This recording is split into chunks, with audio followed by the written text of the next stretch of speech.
everybody, and welcome to tonight's coverage of the Mystic Racing League and its Octane Outlaws Cup Series as we count down the green for what should be a thriller.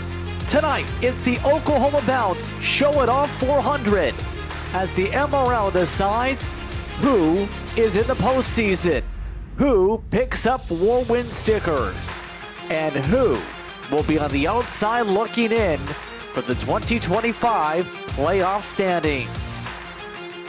Once again, we're here on Ballin TV for tonight's coverage. I'm Justin Prince. Alongside me is Jeremy Miller. Our producer this evening is DJ Lyon, working the controls as a producer, using cameras provided by Whiplash Sim Cams. Tonight, it's a full distance race, but on a Friday. 160 laps, 400 miles at the World Center of Racing. All to decide who finishes out with a win here before we go into some Crown Jewel racing, Jeremy. Yeah, this is the biggest track on NASCAR's schedule. Always a very important track to all sim racers wanting to run super well here at Daytona. High banked, full throttle action, a lot of chaos here. It's always going to be really interesting to see if somebody gets wrecked out and can't make the playoffs, and if somebody on the outside looking in gets that win to make it as well. It's going to make things all the more intriguing here across the World Center of Racing. We originally didn't have this marked as full distance, but indeed it is. And this is before we head to Darlington for a version of the Southern 500. And of course, you have Bristol part of that postseason bracket. Darlington, New Hampshire, Bristol is that first round essentially for these drivers. But the postseason about to kick off next week. 15 of the 16 spots are confirmed, but there is a lot of notes here. Brett Wren and Jackson Hatawa have both confirmed they will not be competing in the postseason. That's due to missing too many playoff races. Josh Thornton is suspended indefinitely from the series, and as a result, he too has lost his playoff seeding.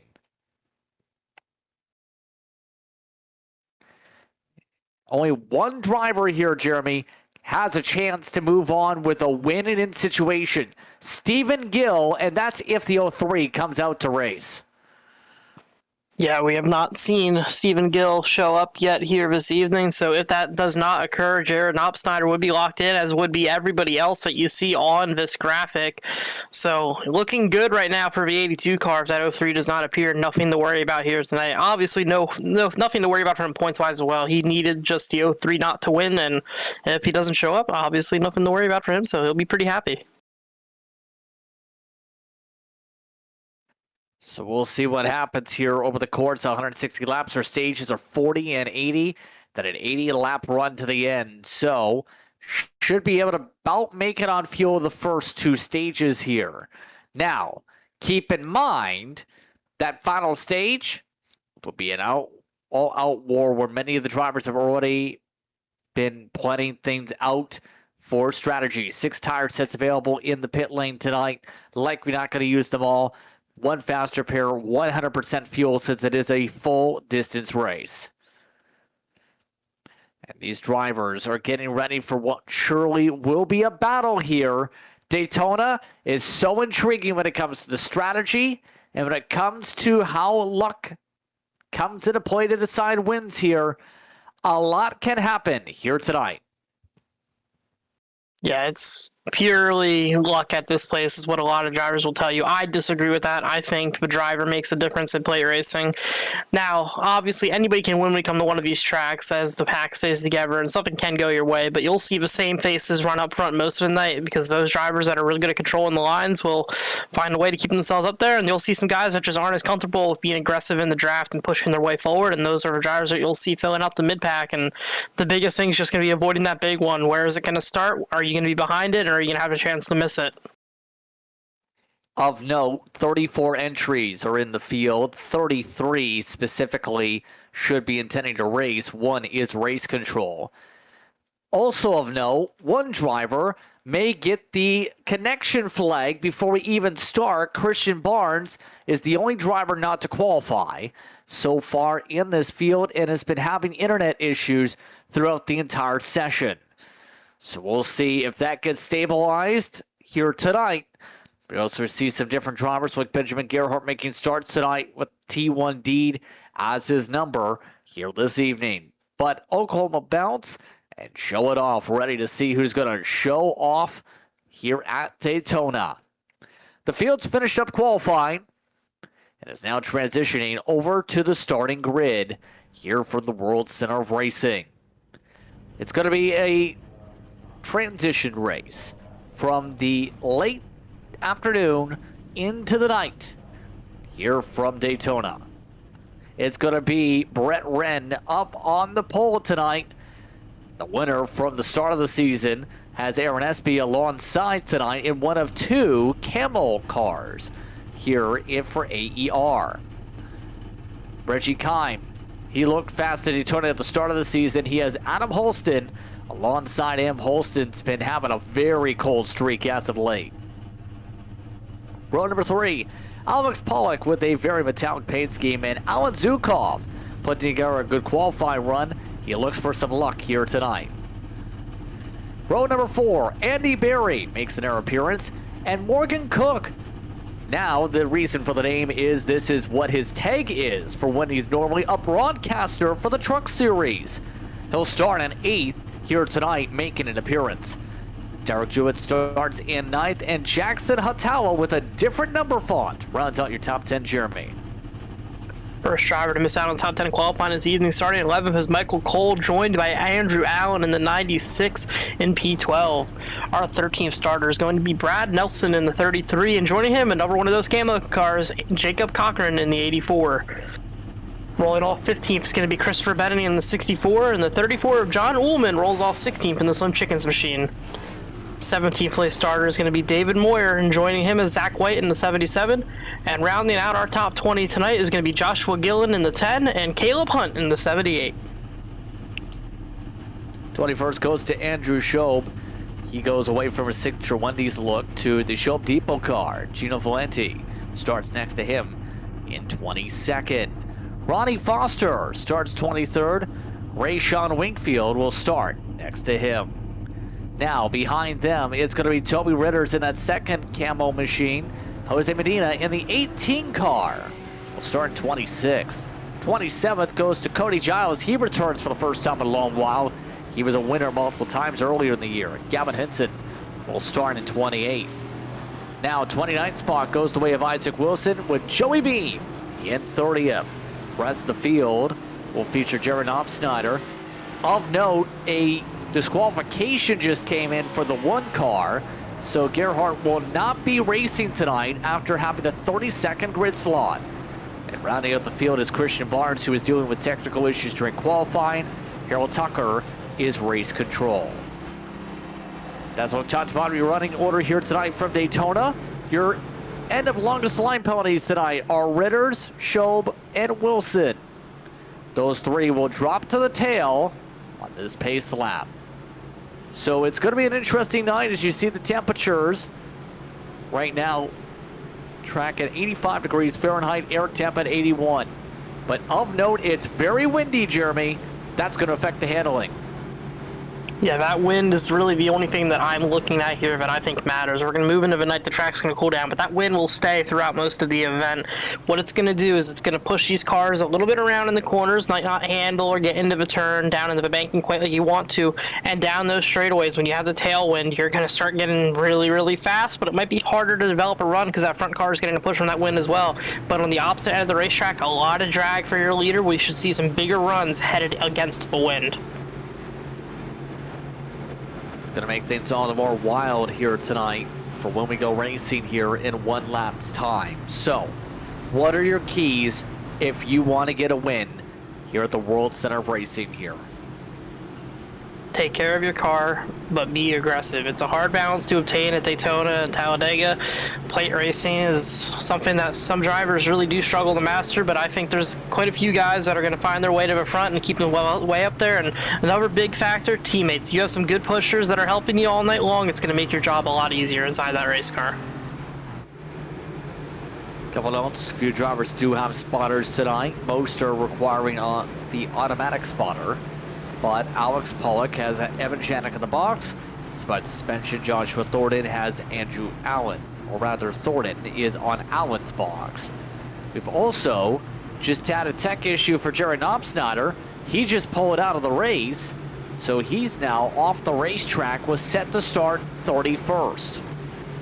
Overall, who do you think is going to get the job done tonight? Who's your favorite super speedway racer, Jeremy? Well, he qualified P2, and I was thinking about picking him before I even saw practice speeds tonight. I just had a feeling that 16 car was going to find his way to victory lane for the first time all season. I think Aaron Espy gets it done tonight, but I'm also going to throw out there Cody Giles. We've seen him so dominant throughout the season, Justin. An extremely talented racer. We'll see if drivers can work against him to try to defeat him tonight. 160 laps are on deck once again from Daytona. The field only a third of the way from the green flag.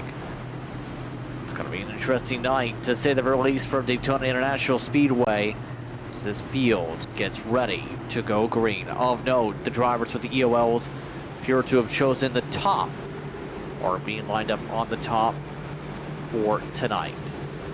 I believe we just had a collision under caution. Isaac Wilson just hit the back of Andrew Schob, no damage. We'll come up to the restart/start zone. Happy with us here on Ballin TV for tonight's coverage of the Octane Outlaws Cup Series. Full distance from Daytona, an early start. We're ready to go racing. We're stacking up already. Green flag is out. The back of the field doesn't go. We have a spinner, but no caution yet. We stay green. Down through the infield grass. That'll keep us green here, beginning this race off early. You'll see it looks like Toby Ritters is just now getting rolling there through the trial after that stack up, but out front, single file for the first 3 cars. Espy has fallen back to P4. A chaotic start. Both rows had massive checkups. And already a good quarter of the field has lost touch with the draft. Toby Ritters absolutely demolished on the rear bumper. Let's take a look what happened here. This did not bring out a caution. As we take a look at the Black Diamonds design replay here, they were laying way off the field, Justin. I'm not sure if somebody just didn't react properly to them trying to bunch up or what, but big gaps all around, and yeah, just you see side by side up there in front of me, just got ran over by Schob. He braked early to make sure he didn't make contact. Instead, contact destroys him.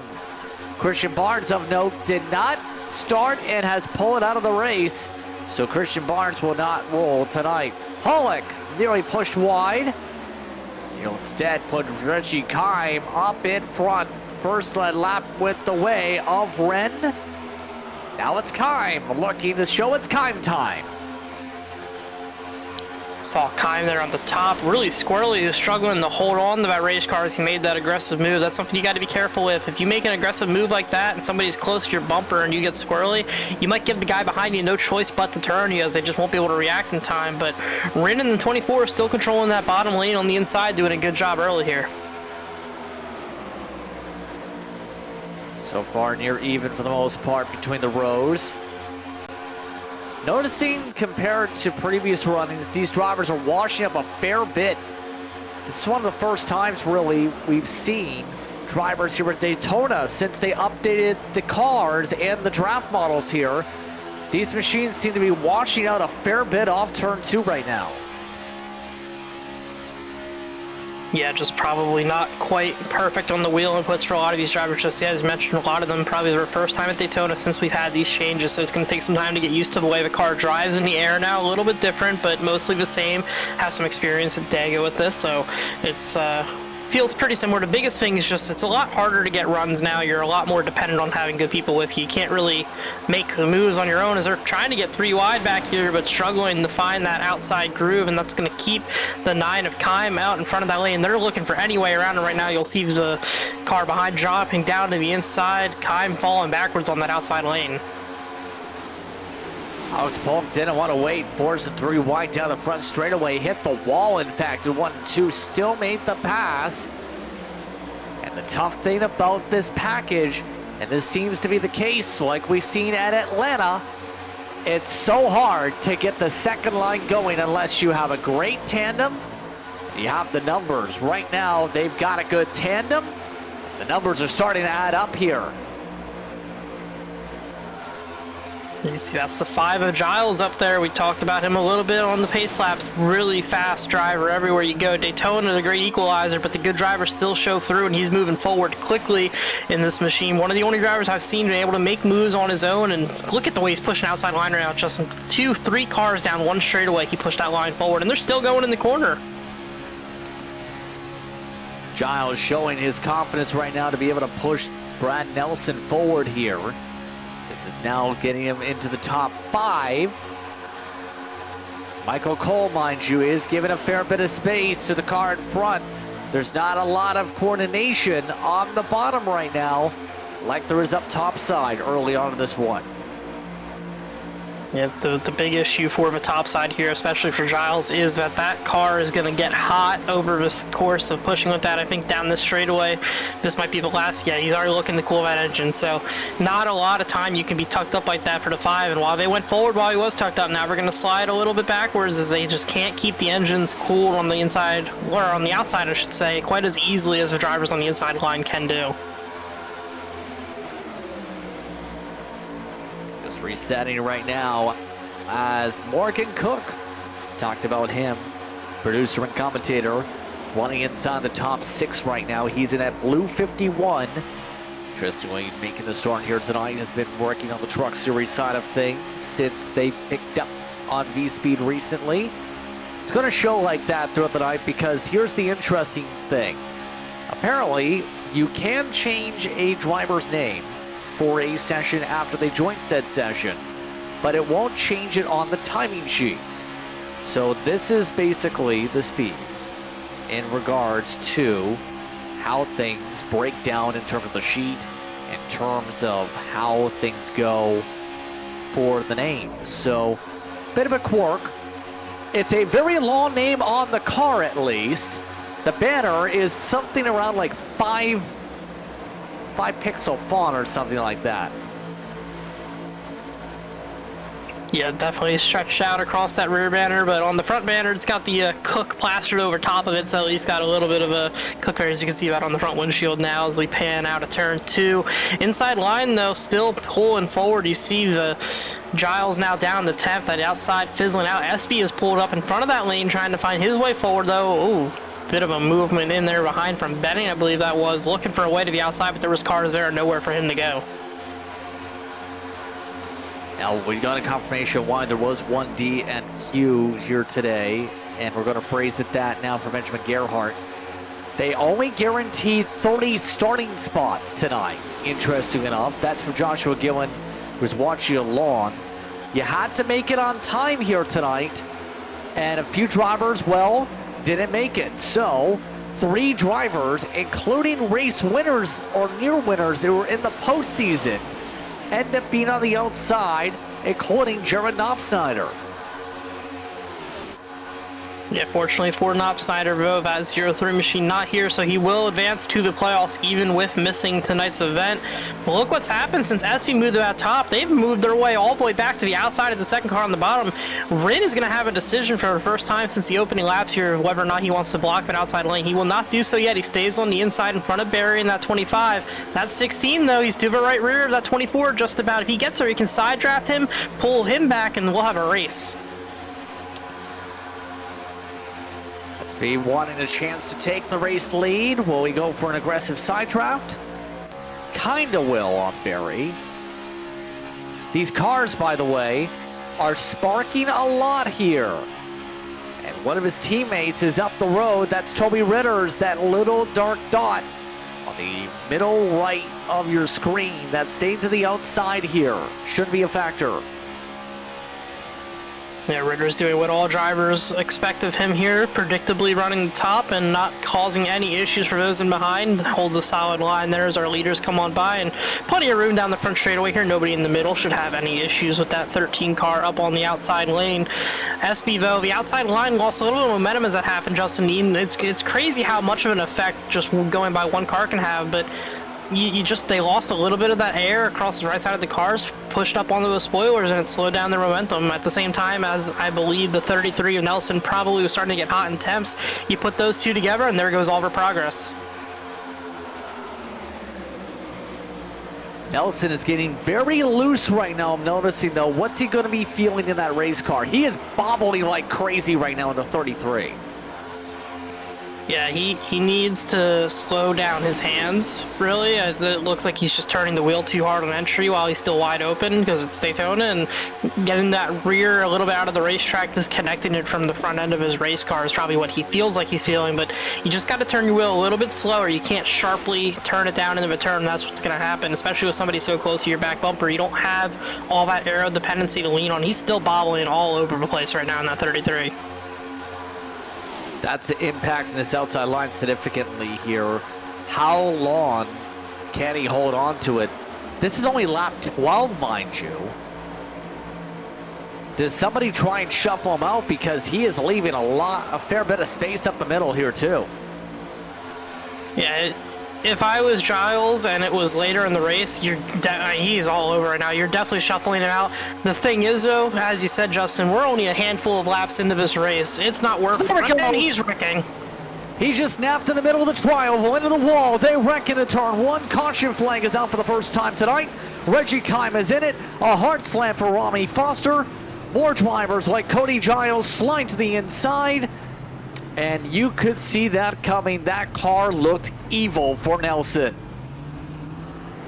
And exactly what I was starting to say is if I was Giles, I wouldn't be looking to make a move. I'd be looking to get away from that 33, and then the 33 lost it, and nowhere for Giles to go. He is destroyed as well. Black Diamond Designs replay once again. Yeah, just lost it. There was a bump, but he looked evilly loose, bump or not. Yeah, I mean, there was a couple times there where we saw the 33 struggling a little bit down the back straightaway, even with the handling of his race car. So trial will always a bit of a spot where drivers can kind of get caught up.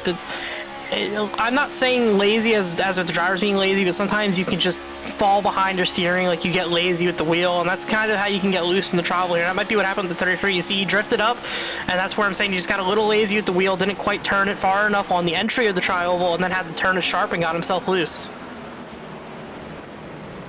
And it ends up being our first major wreck of the night with a lot of damaged race cars. Only Nelson picked up mandatory repairs, but plenty of contenders picked up heavy contact. Look at this one more time. It's going to be from Nelson's viewpoint once again. He drifted up there and then snapped it back down, Justin. Nothing else you could say. He tried to keep it up on the wall, but he caused a huge ricochet. They gave both Nelson and Giles cause of caution, though. Yeah, not quite sure what the 5 really did there, but we'll, keep moving forward here. These drivers have fast repairs tonight, so 33's night over, Giles' night isn't over. We're still going to be able to come out here and continue to race, and we hear Toby Ritter's getting the free pass out to that early stack up, so good news for the 13 car. He's got a chance to come back into this race. Fast repair taken by Giles, by the way, but he has already lost a lap because he had to back up in the stall, was already getting passed by the field regardless. Black flag for Nelson as well, as he tries to maintain himself on the lead lap. A part of that cycling of things with heavy damage. So a brigade of cars all through pit road. Jackson Hatawa ends up taking a quick stop as well. 14.2, he elected to take some tires, believe actually. Has some nose damage on the car.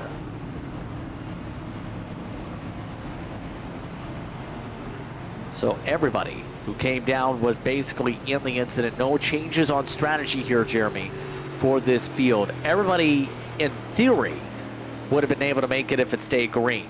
In theory, or close to it.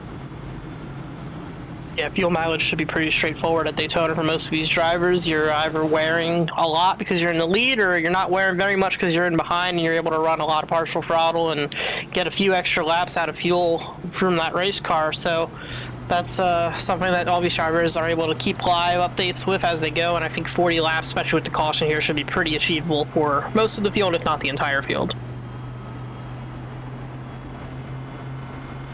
On board with Adam Holston, so far a -3 on the race. Track position, you gain it, you can lose it pretty quickly here. That point being, within 15 laps, Gavin Henson is up 20. Before that incident, Cody Giles was up about 20. These spots are going to change wildly as this night goes on. It's not going to stay stable with it being Daytona with so many potentials for lane changes here. Yeah, definitely a lot of options. Sorry, excuse me, as we come to the choose this time, though, Justin. So we'll see some of that lane choice in effect on the restarts as well. As people might pick with their teammates, trying to get as far forward as they can. It's going to be some interesting decisions here. Outside line was struggling a little in that first run, so the inside might get a little bit further back. You see a lot of drivers picking the bottom. You go to top, you're going to pick up a lot of rows. Right now, drivers like Joey Beam, who are in the 20s just about, are about to move up inside the top 10 on the outside. Derek Jewett was the first to choose the outside row. When coming up to the choose, he had been in third position. That's how big some of the chooses can be here. But the bottom does restart very well here with this package. Brett Renthos led them all so far.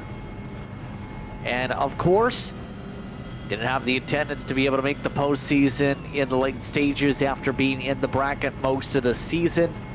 He can still come out and try and win some races, though. That's got to be the main focus for someone that is one of the better super speedway racers in the series.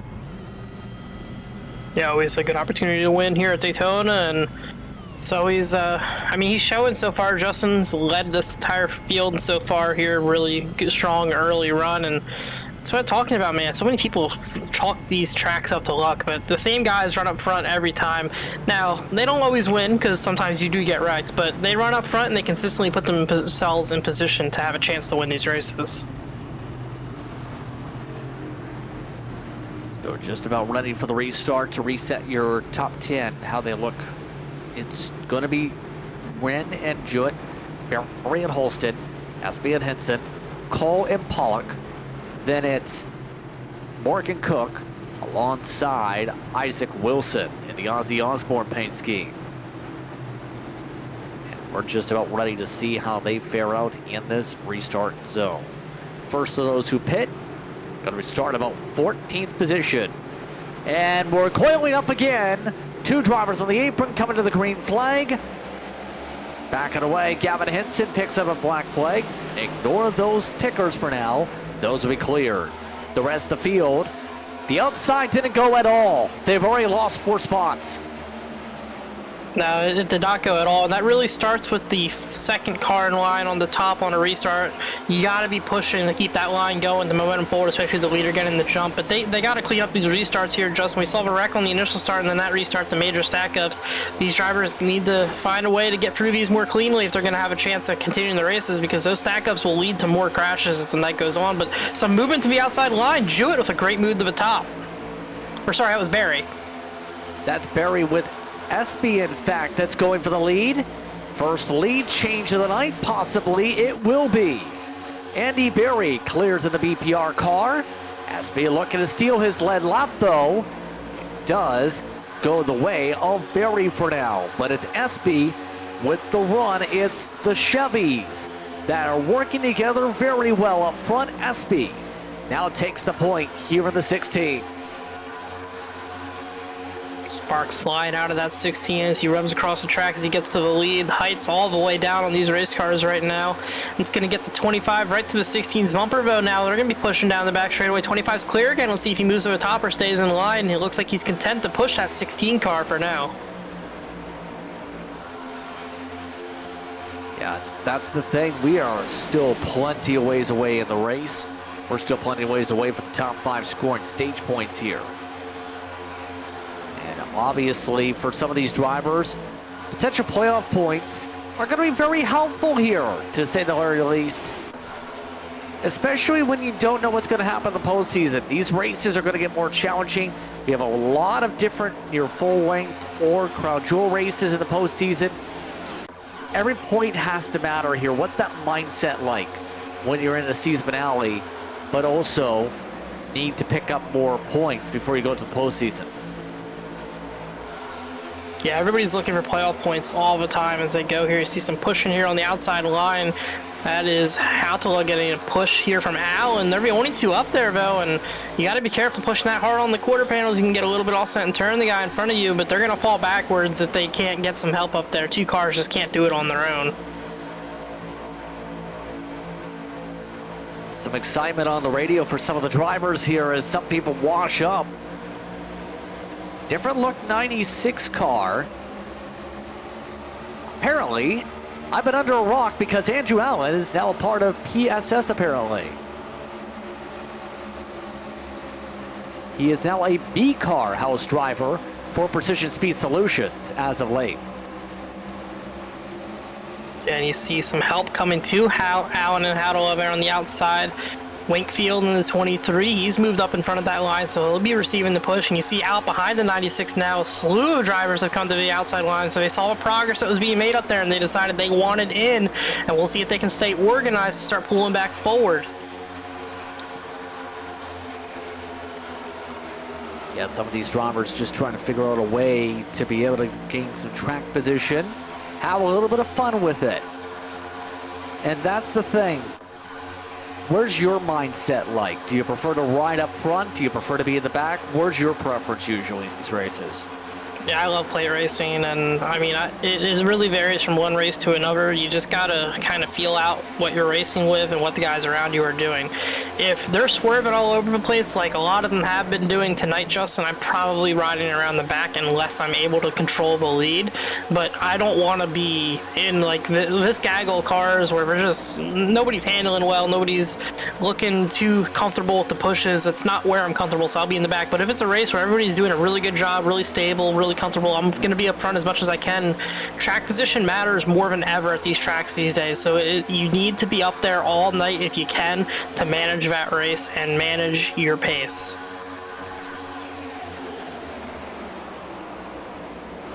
Yeah, right now the top four all single file out here. It's grouping everybody on the lead lap except for Zach White is in this pack, by the way. A lot of people try to throw up the throttle hearing and some of the inputs. Someone's got a clutch issue. Someone's pounding the clutch in the pack here. Something weird going on with one of the drivers here in terms of the throttle inputs, but the rest of the field seems pretty stable in terms of the audio. Yeah, pretty stable with the audio, but they are not stable in those race cars. The 64 almost into the fence there. That allows Cochran on through on the inside of Benning. Benning hung out there top of 3 wide, still falling backwards, looking for a hole down into the middle of the track. Looks like he'll find it there. But this outside line's just been squirrely the entire time. We saw it earlier with Nelson, and now this group of cars are up there now. They're squirrely as well. A lot of drivers are really struggling with the handling of the cars, and what's typically not a track we think about the handling too much at all.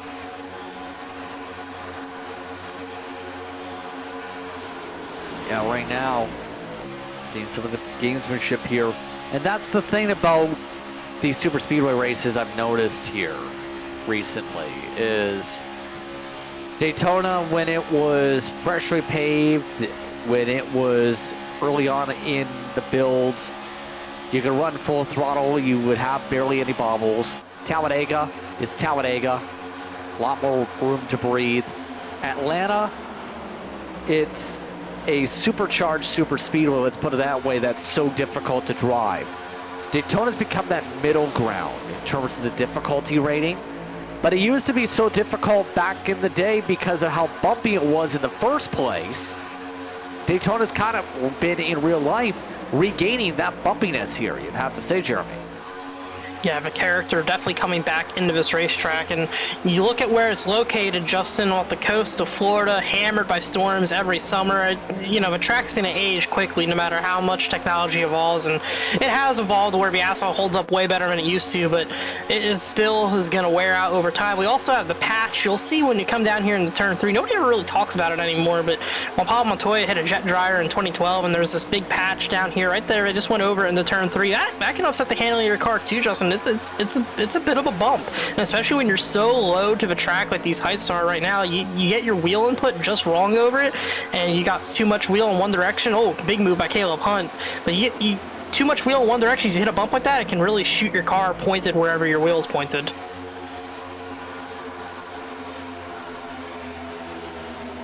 Right now, some of these drivers are going uber high into the corners, by the way.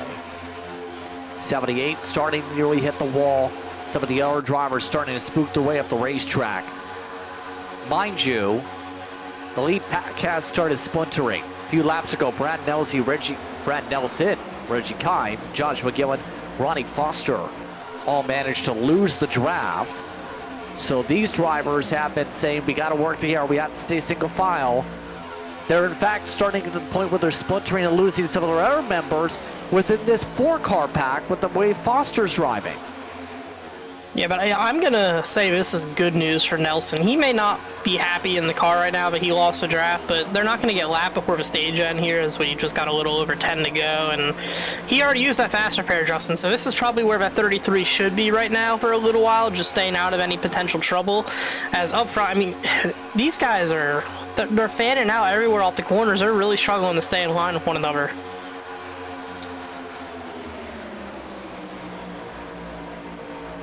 Aaron Espy still maintains the race lead, by the way, as we're closing in on the final portions of this stage. You have Andy Berry second, followed by Brett Wren, Derek Jewett. They've stayed top 4 basically throughout this stage. Same for Morgan Cook inside the top 5. So kind of going station to station here is all you can really say. And what kind of goes to the mindset when you have the lull of everyone being basically stationary like this? What kind of goes through your head here where everyone's kind of gridlocked?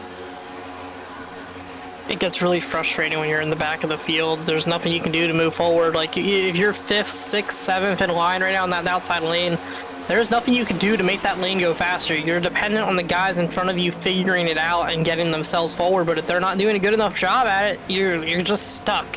You're a complete passenger, and there's nothing more frustrating in racing than being dependent on others, and that's what a lot of people don't like when we come to these types of racetracks. But you can still find ways on your own. It's just so much more difficult than it used to, but right now that outside line has found a combination that works. The 23 of Wingfield has pushed Caleb Hunt into 78 way forward. They're up on the outside of Rin for P3. This work now for Hunt.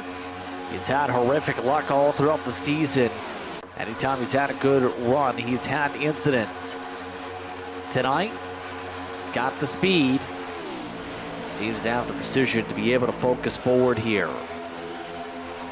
This is now for 4th position. The good thing about the way they're utilizing their speed on the outside is Wakefield's timing up these runs near perfect. That was a little bit too hard of a bump. Nearly pushed Hunt up the racetrack. Yeah, just caught him in the wrong spot at the wrong time, but they were able to still keep that momentum rolling forward. Up there on the outside of Barry in the 25 now for P2. We'll see if the temps in that 23 allow another surge down the back straightaway. This could be where they put the challenge on Espy, but they're actually going to fade a little bit backwards here.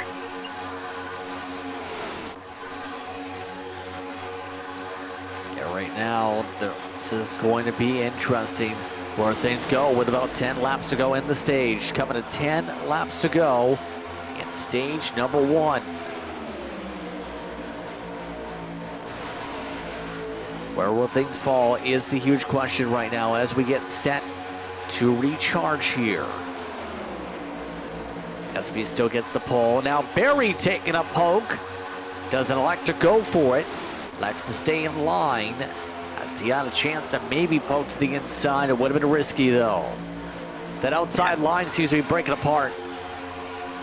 Yeah, and SV's actually been doing that a lot. I've been watching. He's drifting up to give that 25 some clean air. I think that was too far up. Don't need to give the guy that much clean air and give him the chance to get under you, but he's been doing a good job trying to keep that 25's temps in position to keep pushing. And something else I want to point out here, you saw the 96 all over the back bumper of the 23 there. The third car in line with this updated drafting package is almost just as important, if not more important, than the second car in line when it comes to generating these really big runs. You'll see right now he leans a little bit off to 23. We don't go quite as fast. Oh, really uncomfortable there, off some contact from Wingfield in front of him.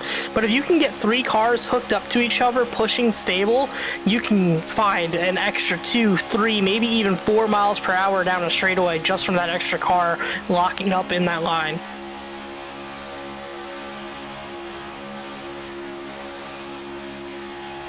See the triple car tandem, very efficient here. Not too many people do this, but Allen seems to have learned from his teammates that that's the way to go. It works so much in the previous builds where you just push the middle car who pushes the lead car. You gain so much momentum when you do that, and we are seeing that outside come back to life because Allen is so willing to push Wingfield right now. And the crazy thing is, as scary as that can be for some drivers, it's actually not that difficult. The handling when you're tandeming with 3 cars like that, Justin, it almost gets better sometimes for the middle car because they're just squeezed in between 2 cars. There's nothing their car can do wrong. So we're having a bit of a technical issue here with our video footage, but we'll be able to continue calling the race radio style here. But up front, they're still looking side by side for that lead. Caleb Hunt trying to make the run on Aaron Espy. We'll do it like this. Back straightaway, Jeremy, myself out down the front straightaway. Into the race lead. Caleb Hunt getting the pole down the front straightaway. Moves his way for the outside. Wakefield dives underneath. Has to back out as he goes underneath the O-line. Hunt moves his way back to the O-line. He blocks his way to the inside. Holds on to the race lead. Meanwhile, on the outside, the 77 of Zach White sticks to the outside fence. Allen tries to make the move up the middle now. Side by side for the lead. Allen trying to side draft. Seemingly out of nowhere now, betting to the outside, 3 wide, looking for the second position. Hunt gets a push from Wingfield down the back straightaway. That'll put them to the lead, clear for both of them, but Allen finds some help in behind, leaves the 64 hanging out on the top of 3 wide. Hatala now to the back of that 96. They're squirrely, but they're looking to find some momentum. The outside lane has died very quickly. Down the front straightaway, Allen trying to reset Hatawa all with the bumper of the 96. Pushes them down all the way alongside Brett Rendo for 5th position. The inside line now clear for the first 4, 5 positions. Ren takes the outside. He goes all the way to the outside with Jewett. Now SB fans out outside through 1 and 2. SB looking to try and build a run. SB joins with Andy Berry in behind, looking for some help. Oh, they stack up behind. They're crashing. Hooked down the back straightaway into the inside. Derek Jewett takes several with him. They're still wrecking big. Drivers piling into the action. A small, big one here in Daytona. Isaac Wilson cuts through the grass. Caution flag is out on the speedway as several people will collide and slam into each other here. A chaotic sequence that will end up giving Derek Jewett mandatory damage repairs. His 45 machine with the Chicago paint scheme on his Ford will have to come down for repairs again. Stack up back straightaway. Derek Jewett across the nose of the 96 of Allen, who collects coal and collects the rest of the field for our yellow flag here. Coming to 5 laps to go in the stage. There was a big stack up, some not really blocks, but just some jumbling of the line, got some drivers mixed up.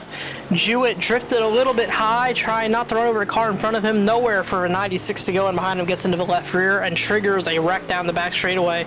A lot of drivers with damage from that one.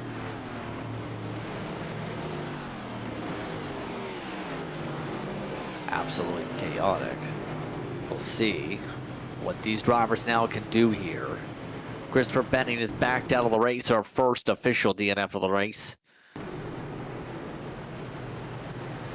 It's in progress, unfortunately not able to get as far back there with the technical issue. We apologize for that here. As the Black Dump Designs replay, we'll see Jewett heel his way on down. Pit road open.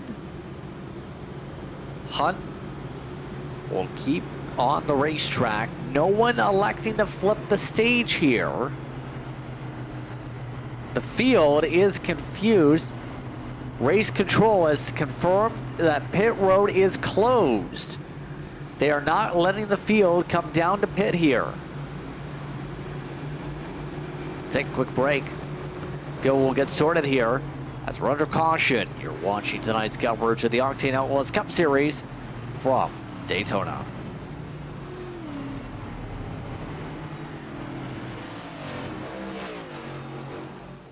Racing isn't easy, but experiencing it is.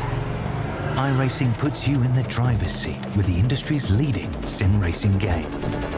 Drive on laser scan replicas of the greatest racing circuits from around the world. Go head to head against other drivers chosen by skill-based matchmaking to ensure competitive racing at every level. Compete across all your favorite series. In officially licensed cars, engineered to deliver the most accurate driving experience possible.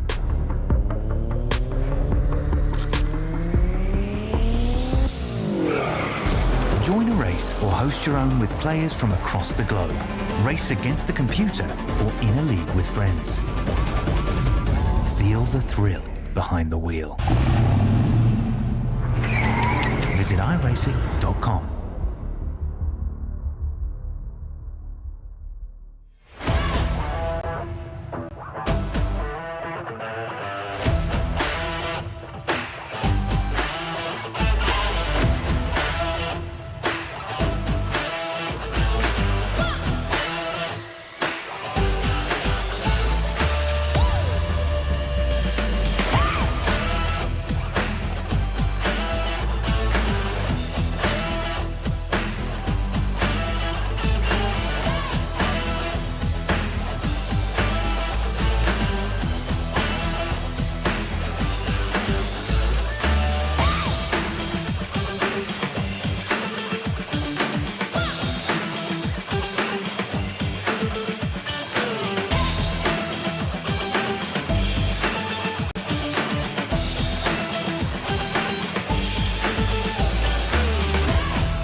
Welcome back to tonight's coverage of Mystic Racing League. As we continue on with our coverage of the OklahomaBounce.com Show It Off 400. This is the stage, the caution, after we had a caution with about 5 laps to go in stage 1. Only one driver out of the race from that incident, but it appears Caleb Hunt will get that stage win over Rayshon Wingfield, Aaron Espy, Andy Berry, and Brett Wren. An interesting decision, but we will still be racing to lap 80 for stage 2 regardless here, Jeremy. Yeah, we'll come around one more time here as this is lap 40. We'll take the green-white checkers under caution. Caleb Hunt, as you mentioned, our stage winner. They should then pit that time around, and we should get our green flag either that lap after the stops or the next lap after that. Quite a few laps of pacing after that big wreck down the back stretch was just timed awkwardly for the end of the stage.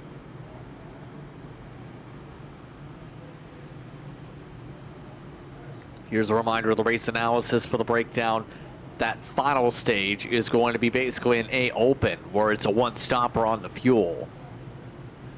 And for a lot of these competitors, it will be the challenge of can they strategize? There's a lot of damaged race cars out here that are looking to just score laps with track position. Jackson Atala, Gino Valenti. You also have Alan Zukov with heavy damage out there still up towards the front. Toby Ritter still is with damage in 15th.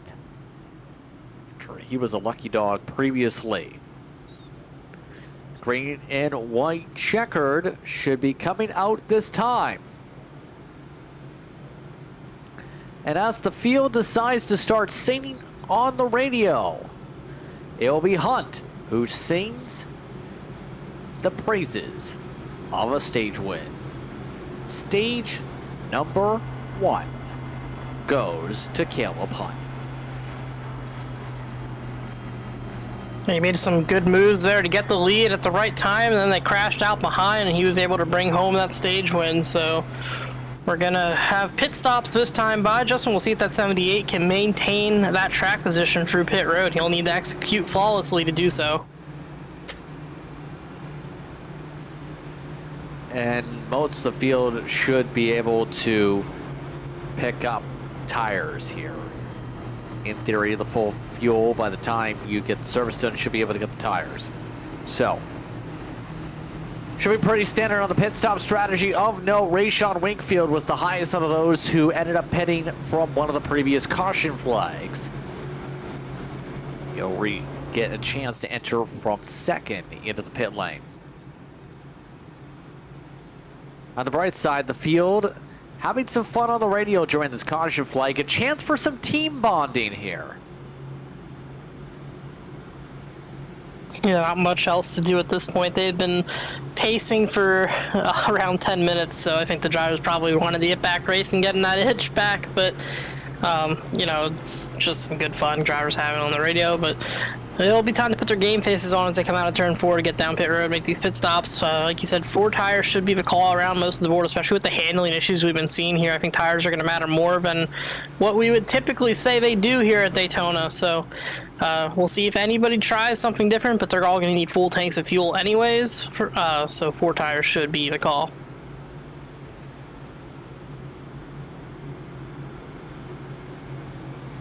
So they'll peel on in this time by here for service.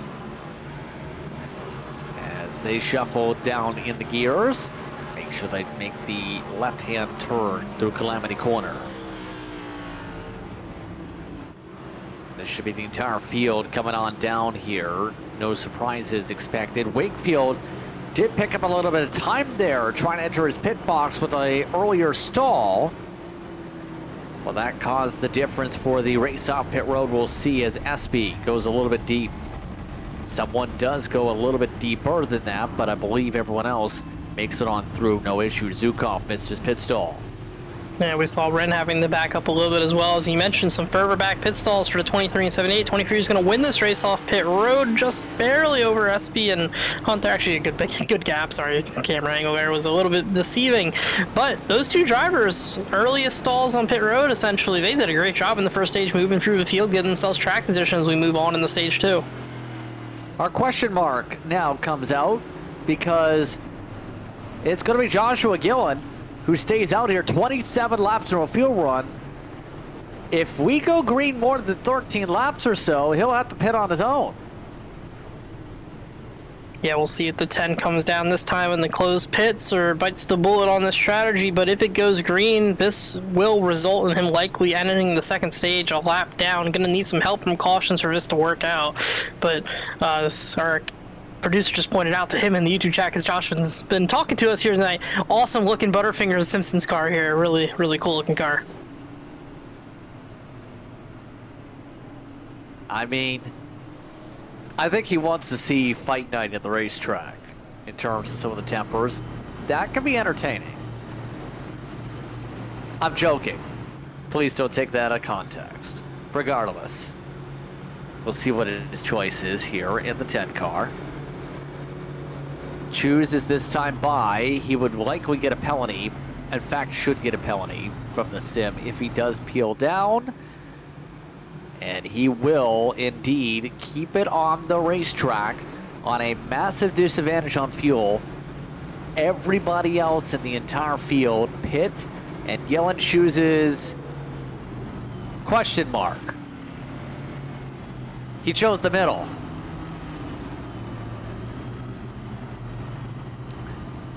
I think he's got a violation coming up here because I don't think he can choose from the middle. Choose violation, car 10.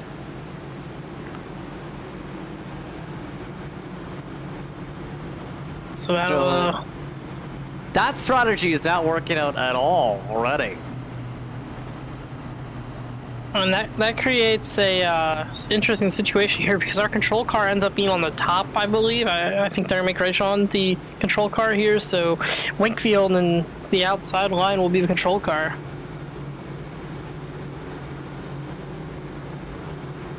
You have to wonder who is trying to type in chat, and that's the risk of typing in chat, is you forget where you are on the racetrack. Sometimes that can happen if you put a keyboard in front of you. It's like running with a cell phone. It gets very risky very quickly. Now, let's talk about the choose in terms of those up front now. It's going to be Winkfield outside. It's going to be Hunt inside. Rin, SB, Ullman, Allen, Barry, Moyer, Cook, Hatawa are your top 10 here. And the field is already demanding they go on green here with how the restarts have gone so far.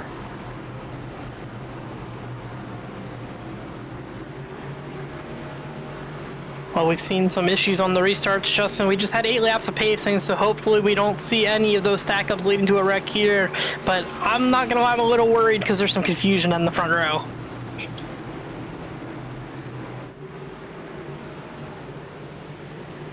They're going to have to sort this out very quickly here. Black flags get cleared because the choose regardless here, but they do go on green. They keep it simple. Rayshawn Winkfield gets the launch. Will he take the slam of the door to the inside? Yes, he will, in front of Caleb Hunt. Might be too good of a restart for the 23 as the 78 comes back with some hard momentum rolling here, but he's going to choose to stay in line. Does not make a move to the outside. SB following in behind. They're single file pretty deep into the field. There goes SB to the outside, though. He makes a charge to the lead, but he has no help in behind. Yeah, they're all trying to sort themselves out pretty quickly here. There's be no hard pushes. Andy Perry doesn't want to get too close here on the push either. Top 4 get clear. SB and Barry elect to ride to the inside, so a lot of drivers electing to remain patient here to start off stage 2. Patience is going to be very critical throughout the night here. Some people, like Ullman, saying, what's patience when you can lead laps? Big number, go big. Yeah, coming forward here to the Slim Chickens machine. We're on board off the front of that race car. You see Rin to the inside there behind Hunt and Winkfield. All those cars sliding slowly closer to this car outside line, making some good progress down the back straightaway.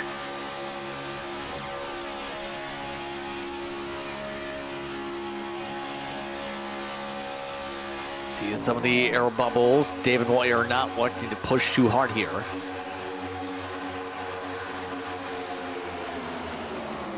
So they're all sorting themselves pretty quickly here for this field. So, interesting race so far. Of note, two of SP's teammates have already lost the draft in this race. Toby Redder's Jacob Cochran have already lost touch by 3 seconds. So a lot of these teammates are split apart here. But there are still many alliances. What's that like when you're lined up with a different driver who's not on your team, but you technically become a quasi-teammate the night of a race?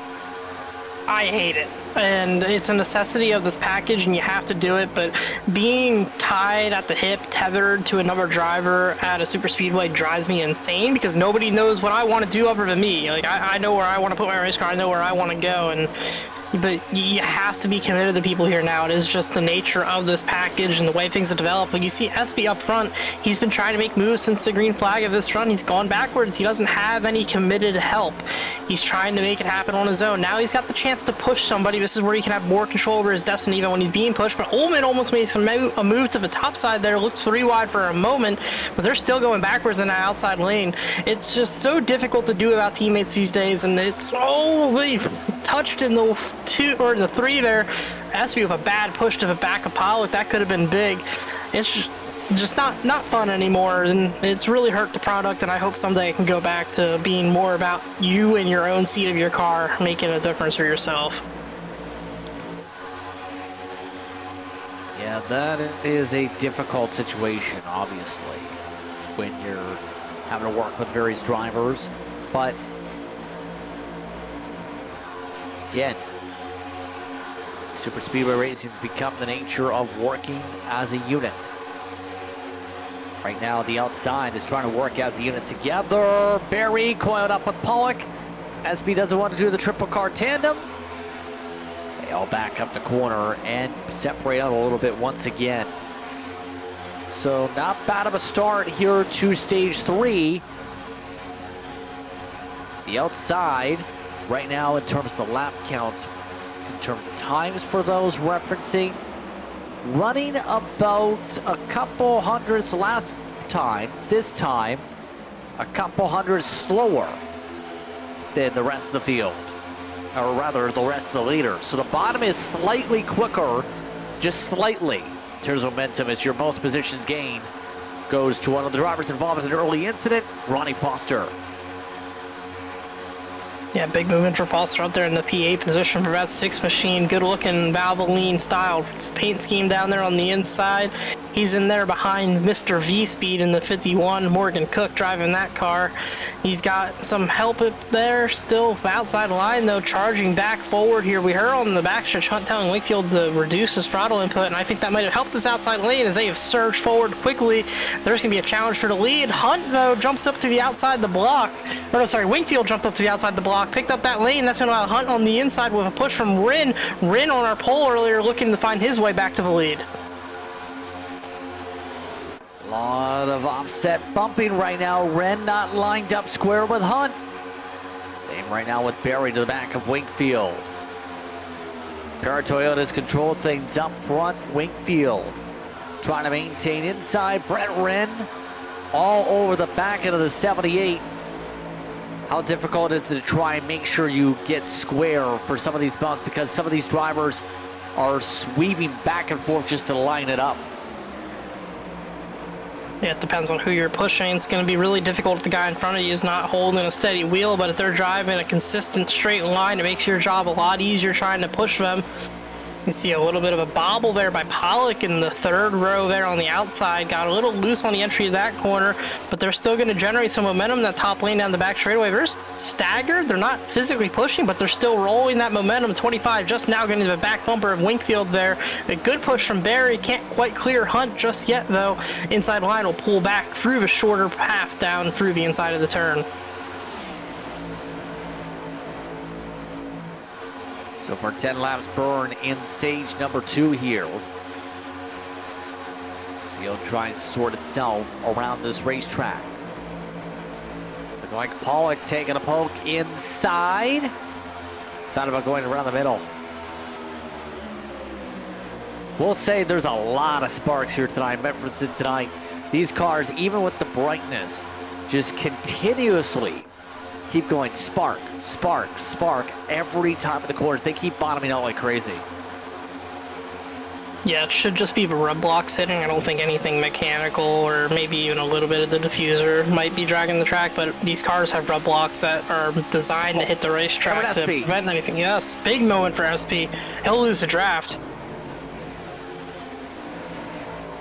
Aaron SP went on the apron to try and let go the leaders and instead nearly wrecked himself from it.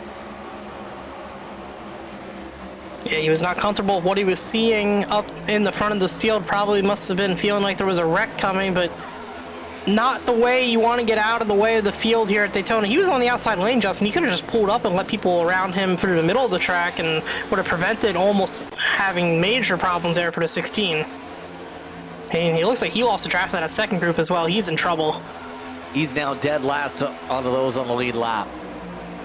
And this, we'll see him to the back after trying to change up the strategy, not liking what he was seeing from some of the driving up front possibly. Side by side is now for second spot, by the way, Caleb Hunt. So far sled 11, and now Hunt's trying to block the outside. Hunt does not want this outside to build up momentum. Instead, it helps Winkfield find an extra surge.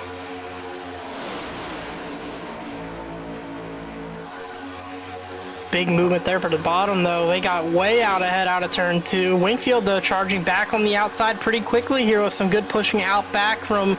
actually, that car's going to ditch him now to the inside lane, though, so Winkfield hung out all on his own. He'll drop out of the top 5. Some 3 wide to the back of the group as well. So they're going to hold on to it here. Mind you, that's the tough thing about this. Some people like being the Pied Piper here, Jeremy. How difficult is it to be Dale Jr. and control both the lanes, or Brad Keselowski? It's more and less difficult at the same time than it used to. It can be easier in the sense that sometimes you don't really even need to control both lanes. You can just control that inside line and you'll be fine during times like this, especially where the outside is just dead.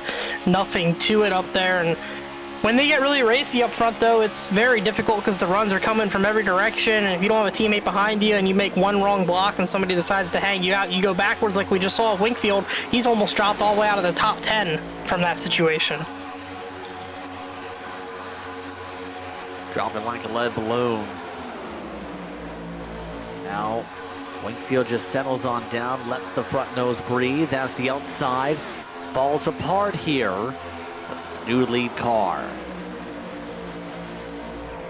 And that's the tough thing about some of this for some of these drivers is those different lane changes.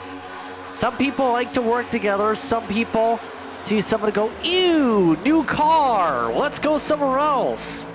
It's so difficult, and now Ronnie Foster is nearly spinning it out. Yeah, a bit of an uncomfortable moment there for him off the bumper of Winkfield.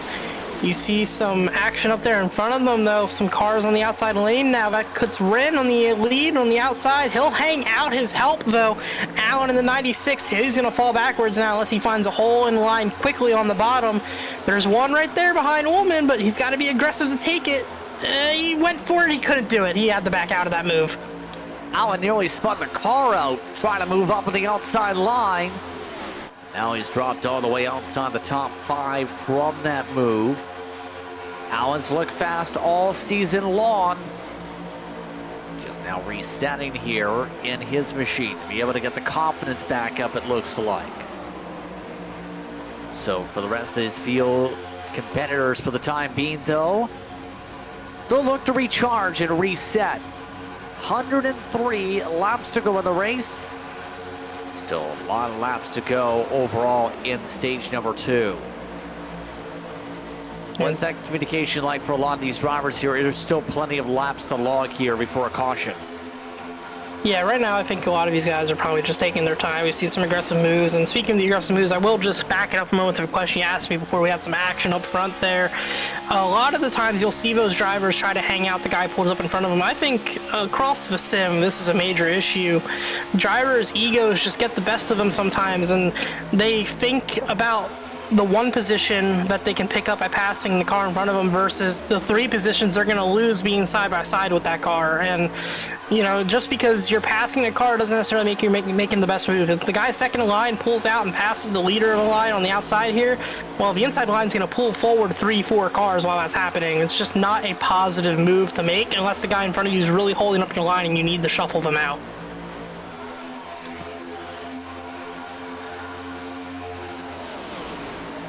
Right now, Allen trying hard to side draft. He does not want that inside line to get the momentum. Instead, they peel away. That lighting looks a little bit different now on the racetrack. That's because the lights have now turned on here at Daytona. The sun's still out, but there's an extra little bit of sheen that these drivers will now get as the lights now glimmer over Daytona. And the visuals going to change that a little bit here. Temperatures, mind you, for those wondering, have stayed relatively high. The winds have not calmed down at all this race. Oh, tight moment there. Almost turned the 96 to the 25 of Barry. Just came up off the bottom a little bit, almost got the left rear of that machine, who's pinching a little bit low on that inside line, but good progress made down the back straightaway again by that outside line. They've gotten reorganized. They've found some momentum to come back forward a little bit here, and they're about to try to fight for the lead once again.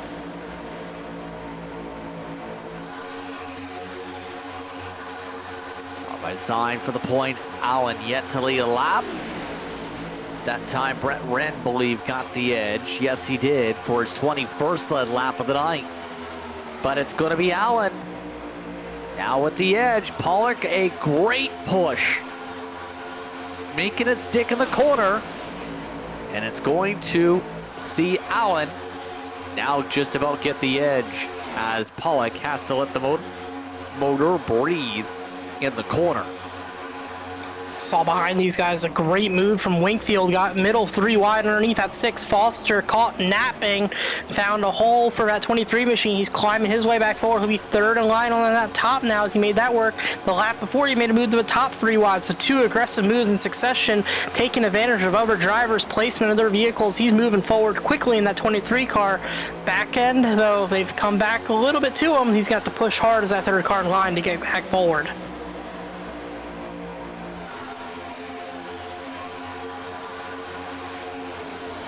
So many momentum swings right now in this pack right now. That outside resets yet again to try and get the power down.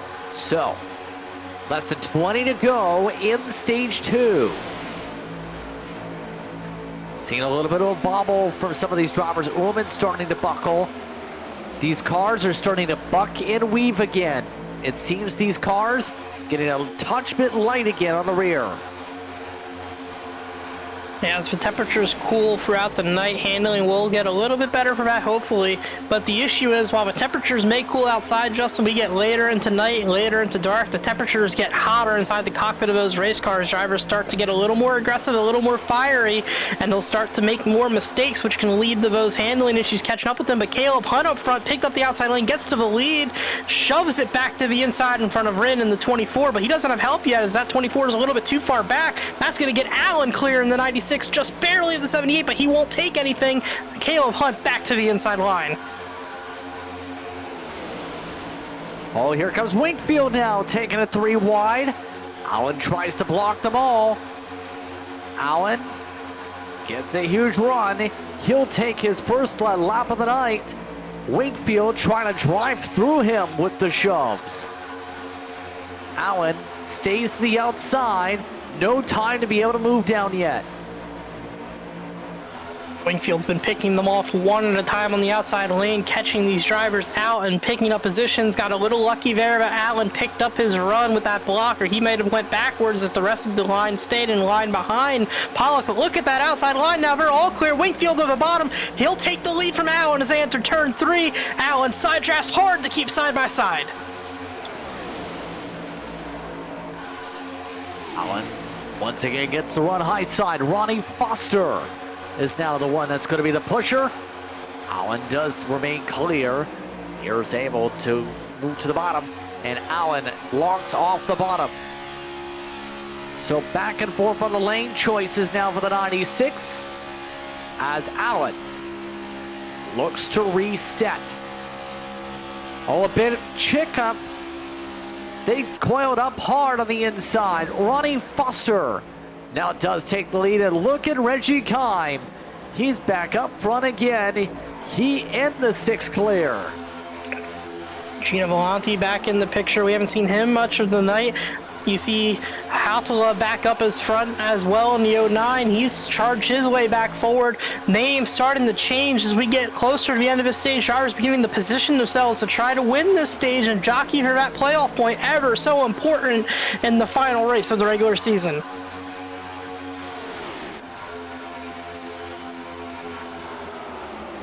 They keep on moving through here as the laps turn themselves about.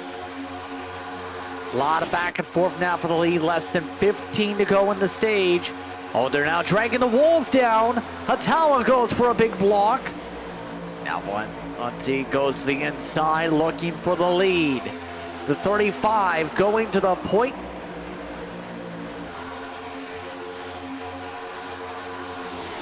Wingfield with third lane. He put himself in the fence a little bit trying to make that happen up there.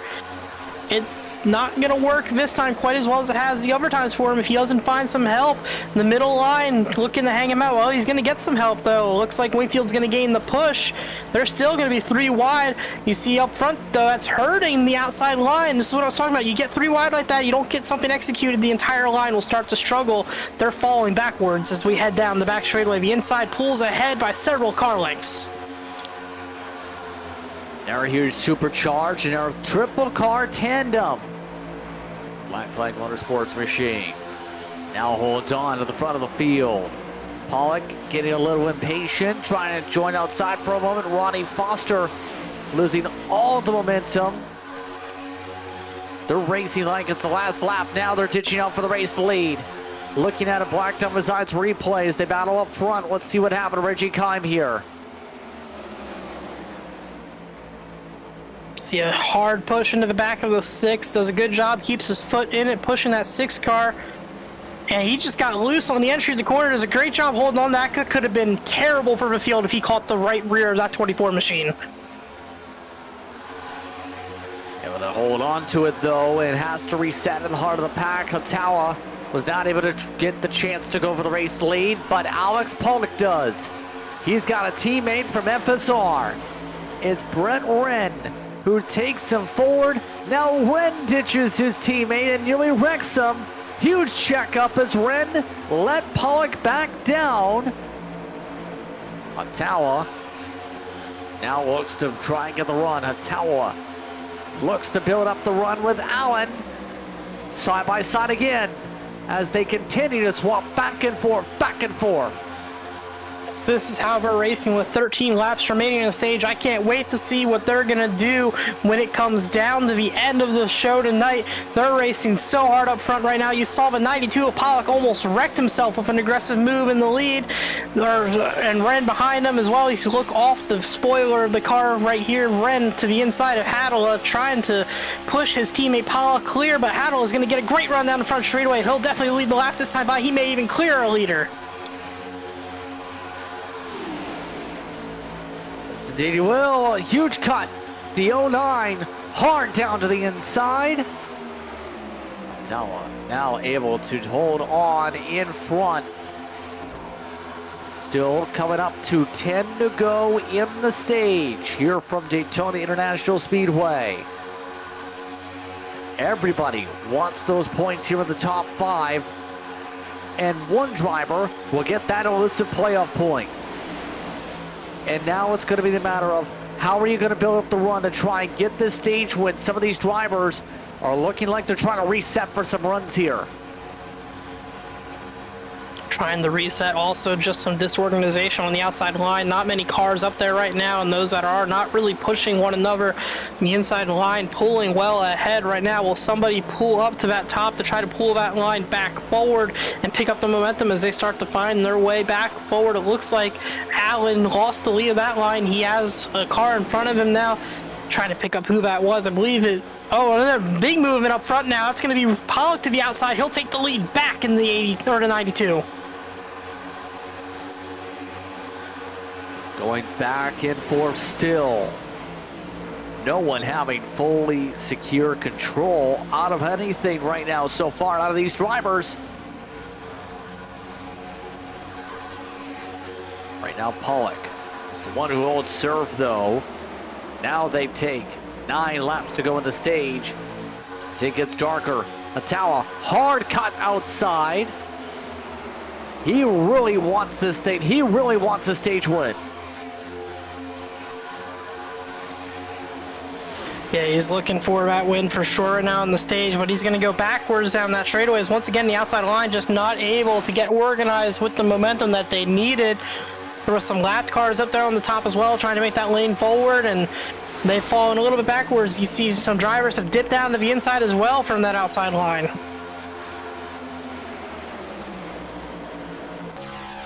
Yeah, lots of people playing the hokey pokey right now with the lane choices. Holstead, one that wants to be a pusher now. It's been an ice cold past few weeks, in about a month or two now for Holstead. Strong to start the season, has gone ice cold since then, Jeremy. A good run tonight can help de-thaw things. Yeah, always good to take some positive momentum out of any race. Oh, an aggressive move from Allen to the middle. That hole was kind of there. I don't know if it was completely. They almost could have wrecked with that there, but they ended up getting out of that clean. Something else to look at too here, Justin. There will be a battle for the Lucky Dog as Wakefield has lost the draft as well. He must have had a moment. But up at that lead pack, we'll have a battle for the Lucky Dog coming to the end of the stage as well. Interesting enough, something going on with Atawa's throttle. He hit the clutch 3 times on one of his boosts. So he's trying something different here as these drivers reset. Wilson is now the one getting the pushes outside. Look who's up there. Andrew Schob, who has been in the back most of the night. Now he's making some inroads here. That is one of our cars battling for the Lucky Dog here. He's a lap down. He's got to worry about the 45 of Jewett and the 5 of Giles in this pack as well. Those drivers trying to find their way forward to get to a chance to race that 69 4-5 position. You see Giles, that blue and black car, just a few cars behind on the inside line, trying to find his way forward, and Jewett on the outside line trying to do the same.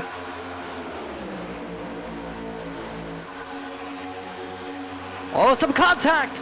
Wilson gets turned to the apron.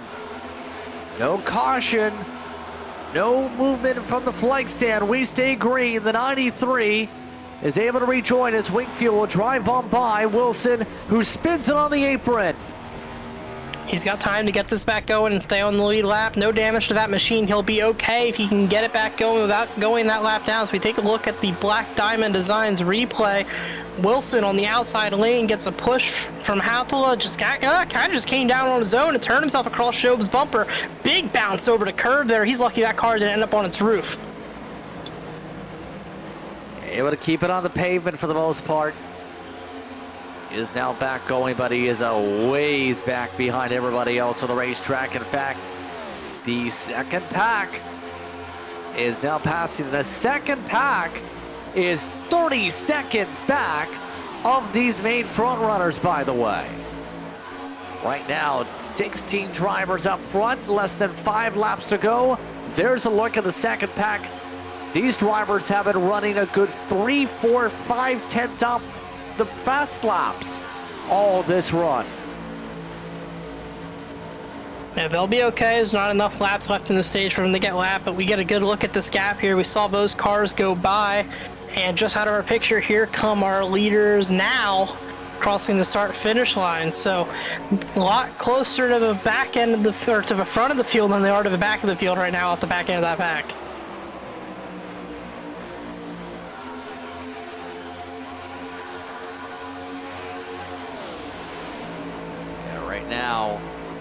the calmest the lead pack's been for the past while or so. Calm before the storm to try and win the stage. You have Ullman up there, you have Andrew Allen up there, Ronnie Foster still up there. No major charges from the outside. Allen losing a fair bit of ground because some technical blips, spooking that outside line a little bit. To regroup here. So, will there be a late surge or a late change as these drivers hold their cards close to their chest, Jeremy? There will be an attempt. Whether or not it can be executed, it's going to be the other question. Pollock's been controlling the field for quite a while now. Inside lines got some comfort there. Anybody can pull up and make a move really out of the top 5 as the outside starts to charge back forward here down the back straightaway. We've seen Allen all over his pack, top, bottom, front, back, and he's trying to charge back to the front late here with that outside lane with some help from Hadela and the 09 machine.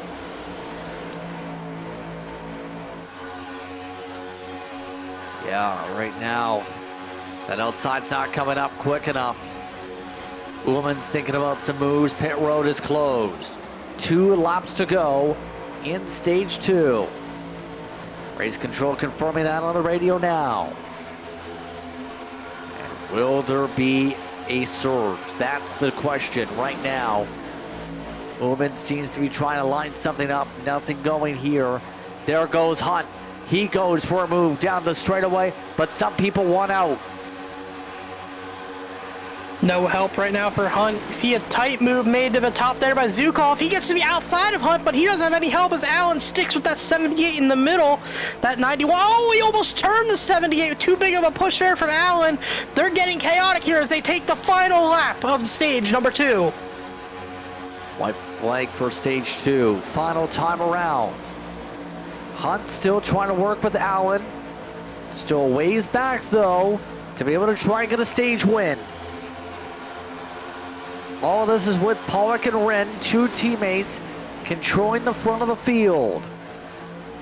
A couple others trying to flare out in front of them, like Foster. He's been trying to force things all run. Foster getting shuffled 3 wide. Ronnie Foster, no help whatsoever here in this stage. Gets moved outside the top 15 or so. But for the green and white checker flag, no moves, no changes. Alex Pollock taking stage number 2. Brett Wren, John Ullman, Gio Valenti, and Adam Holston are your top 5. Nelson, Hunt, Allen, Atawa, and Zukov are among your top 10. Derek Jewett made a phenomenal move entering the trial right before the caution flew. Got to the middle of Holston and Shobe. Shobe was who he had to pass for Lucky Dog, and he got himself back on the lead lap. That was with a 3 wide move. Can't confirm. Taking himself back on the lead lap. Let's take a look at this. Seen in his window, took it. See Holston moves to the outside there. That's the other car needs to pass right there. With 69 to show, makes a tight thread of the needle to the middle, passes both of them, only one of them being for position for him, gets that free pass position. A phenomenal job by Jewett to time that perfectly to the caution. Take a quick break, more coverage coming up. You're watching Ballin TV for tonight's coverage to the OklahomaBounce.com Show It Off 400 from Daytona.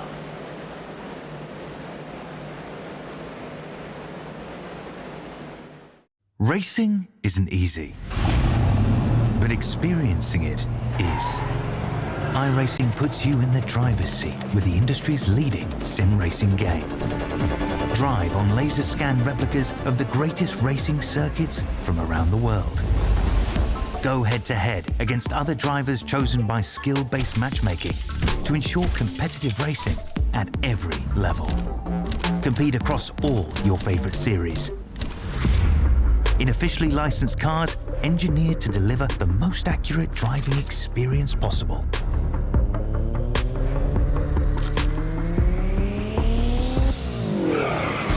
Join a race or host your own with players from across the globe. Race against the computer or in a league with friends. Feel the thrill behind the wheel. Visit iRacing.com.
Welcome back, everyone, to Ball and TV for tonight's coverage of the Octane Outlaws Cup Series, where it's time for the choose.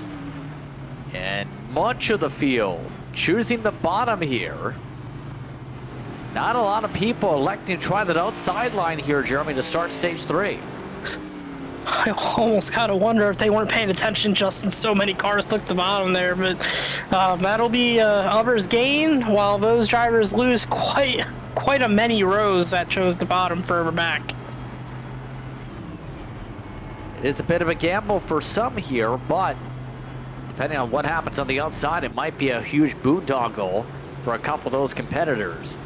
So it's going to be Brett Wren in control of things here for the start of stage number 3. John was the first one to the outside. There's a look at Gillen, by the way. Joshua Gillen up and down night since he had the choose violation. He is still in the race. Since he had to pit under green, he's dead last out of those still running. Yeah, an unfortunate progression of that strategy there. Was a bold call, did not work at all how he wanted it to, and put him well behind the curve here. Still a lot of race left. It's Daytona. I would be surprised if he doesn't get the cautions he needs to have a chance.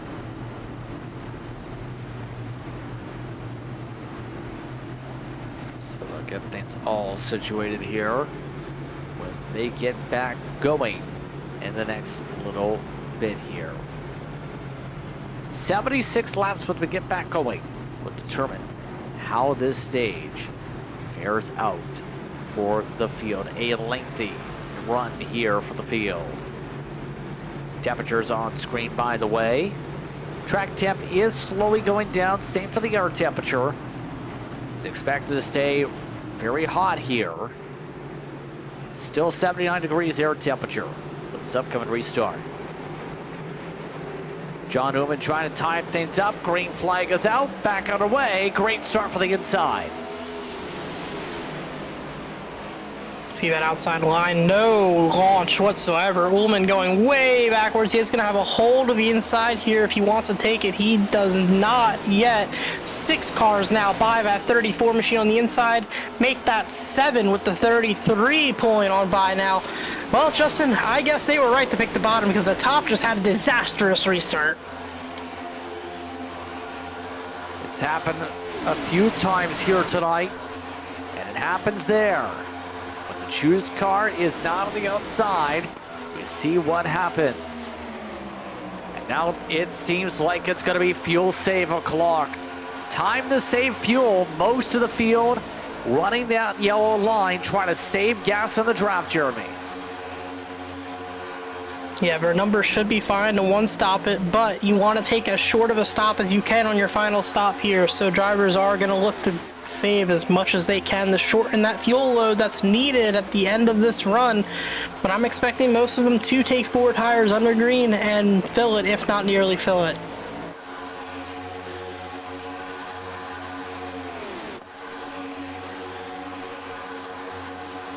Now this is going to be a lengthy one. Now let's talk about some of the seasons here. Of course, you have what's been a dominant season for Evan Janik, but some of the other drivers entering tonight when it came to postseason seeding done very well. Rayshon Wingfield, 4 wins. Adam Holston, he's amongst the drivers up in 3rd right now. We talked so much about his cold stints as of late. He's got 2 wins. He's in the top 5 out of those locked in for the playoff bracket.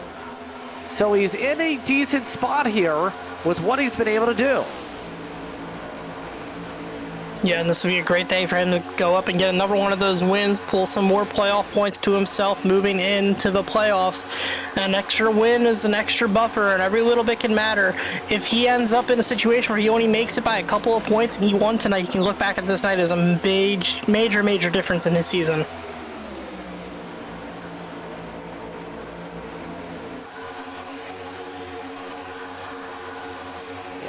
It would be very helpful in terms of seeding because a 3rd win, in theory, would move them up.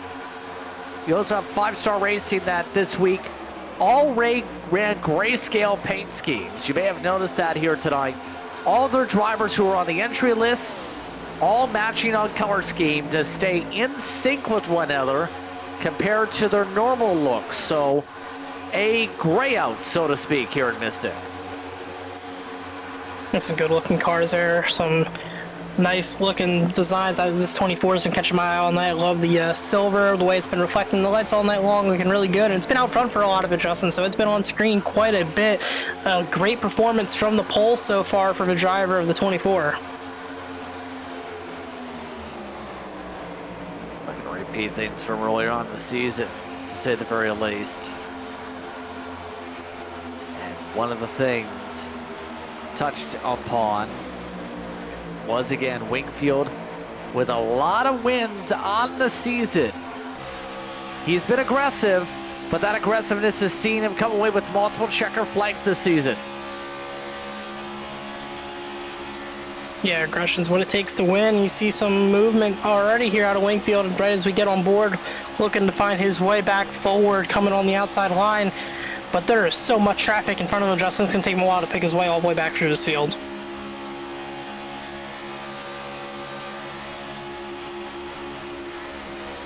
He is trying to poke everywhere. How about force it 3 wide? He thought about it. He's getting really impatient with these gaps here.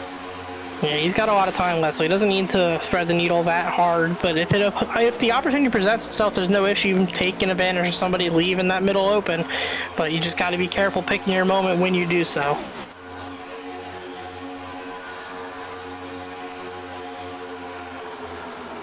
That's absolutely right now. So, Wingfield does pick his spot. It's going to be to the inside. The outside has come back here after that slow start, by the way. Right now, Nelson is the one leading the outside. And has he learned his lesson? That's so important. Remember, he lost it in the tri-oval. It was loose after only 12 laps. He hasn't looked like that since then, but that's got to be in the minds of some drivers as he again wiggles. Yeah, he was in the lead pack for most of that second stage, slicing and dicing with the field, so gain some experience in that 33, should be better off this time around for sure for him, but still something to keep your eye on for sure, as we've seen the mistake happen once. If you're a driver around him, you need to be aware it could be happening again and try to react as best as possible.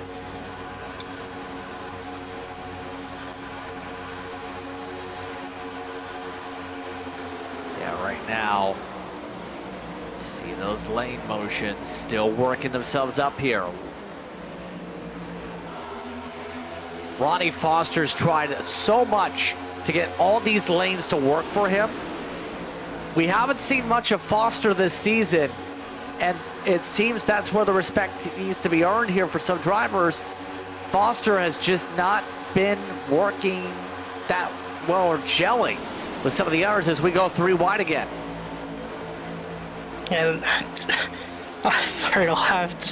I think the first 6-7 cars on the outside line just all had massive handling moments at the same time. It was just very odd looking. They were all over the place, sparking like crazy. And I gotta think that bottoming out's got to be contributing to the handling issues we've been seeing here. These drivers probably catching the racetrack surface a little bit awkwardly, and if you don't quite have your force feedback tuned exactly properly, you might not be feeling those bumps exactly right, and it can throw you off as well.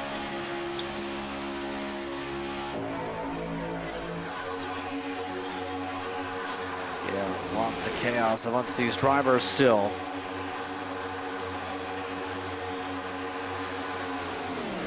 Nelson now dropping back, as now it's going to be Wilson who leads things.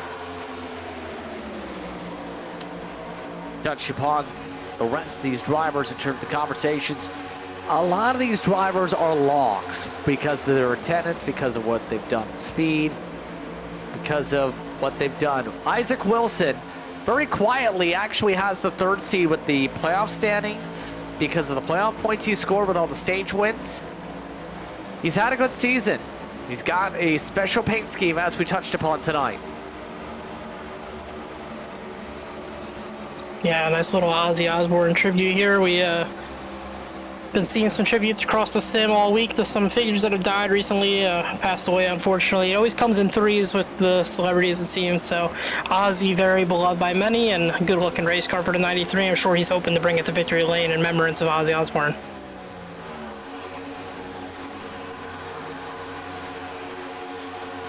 Superstar rocker now gone, of course, from us. A rocking paint scheme from Ozzy Osbourne, or for Isaac Wilson about Ozzy Osbourne. So, still maintaining is all you can say right now for the pack. Almost about halfway through this fuel run already, or should I say, off 13 laps, including on the pace laps. But the laps are ticking away here. Morgan Cook has been quietly running top 10 all race long. He is DJ Lyon's sleeper pick.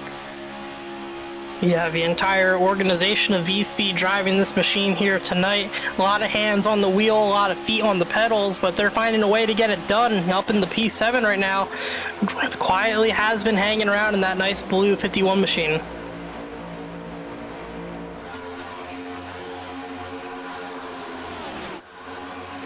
Yeah, just looking to have some fun tonight. Usually being in the broadcast booth. No major changes here in terms of what he's doing. Just trying to run. Hasn't been forcing the issue. Hasn't led any laps. He's the 2nd highest in the order of those who have not led laps here tonight so far here in Mystic. So right now, go ahead. I was going to say, right as we were just talking about Cook being quiet, he got a little out on the radio, not happy with some of the competitors around him and the way they've been driving a few laps, and feels like they've been taking some unnecessary risks. But look behind him, Wingfield's found his way all the way up there into the 7th position.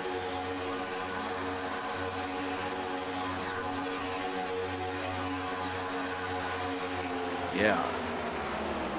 Right now, it's patience. That's all you can really say from a lot of these competitors. The one thing about the caution flags, it's helped AER definitely as an organization here tonight. Because with the first 2 stages, they were, well, relatively gone.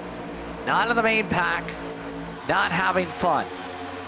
The team put out a statement trying to push for Andy Berry, who's a part of that unit here tonight also. Find up some speed here this evening. And well, the AER cars are now coming out with a vengeance, all working together in the top 20. Yeah, we've done a good job finding their way up front. All kind of jumbled in with each other right now, so it's good for them to have some help around. Obviously, we talked about it all night long. So important to have some teammates around you to get something moving up forward. So that'll be a big advantage to them when the time comes down to it at the end of the race. They can get together and put a run together.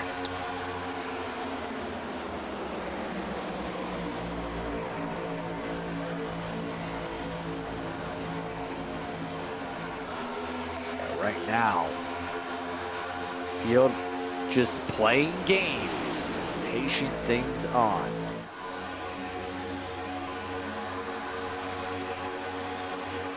At this point, what's kind of going through the logging laps here when it comes to these drivers here? What kind of is going through your head here in terms of the plan? Because for a lot of these drivers, there's still a lot of laps before you have to go. Yeah, right now you're starting to look at that pit window. You're really just thinking about getting to that pit stop. You want to get yourself the best track position you can before that final stop to be as far forward to begin that final run as possible. Track position is going to be so important as we get to that point in the race. So going to be a little around 20 laps until we hit that fuel window, but these drivers definitely thinking ahead of the ball right now, trying to lock in what their strategy is going to be.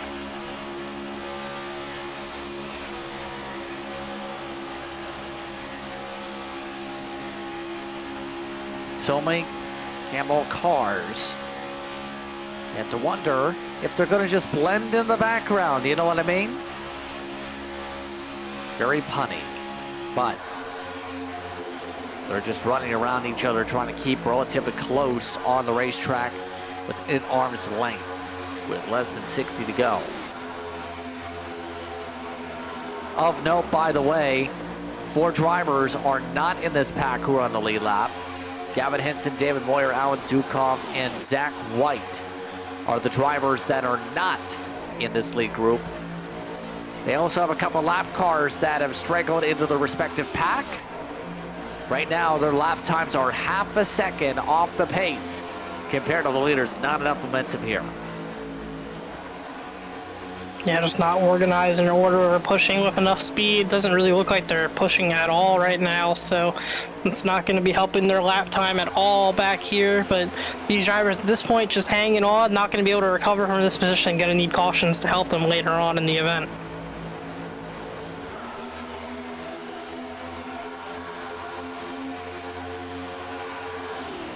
What's the pit window looking like? Well, we mentioned they can make it on a one stop. How far can they go? What is the upper limit to that fuel tank? I think it's pretty around 40-ish. I mean, we've seen the 40-lap stages where we're able to make it. Obviously, with some help from cautions. This being a full and green flag run might be a little bit tougher, but also we had a couple pace laps at the beginning of this run. It's not going to be, you know, it's an 80 laps final stage, but they didn't start it with 80 to go. They started more with 78 to go. So I think these drivers should be able to safely split it down the middle. Obviously, I think you want to go as far as you can here to have as much extra fuel as possible for some possible overtimes as well, because you don't want to have, if we had an overtime late, you don't want to have to come down pit road. You want to be able to stay out and have enough fuel to do so and gain some track position over those that don't have the fuel in the tank for those overtime periods. Technical blips in the heart of the pack for, I think that's Cody Giles. He is currently the lucky dog at the moment. He's got Derek Jewett to race against for that lucky dog position, mind you. That's going to be important to maintain the lead pack at least. He is getting a warning for the technical blips now on the radio.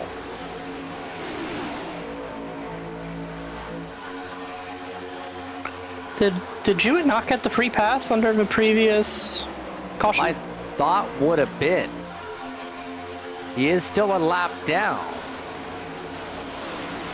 Yeah, either way, it's still Giles that's in that lucky dog spot right now, and it looks like we have a ejector cord ripped.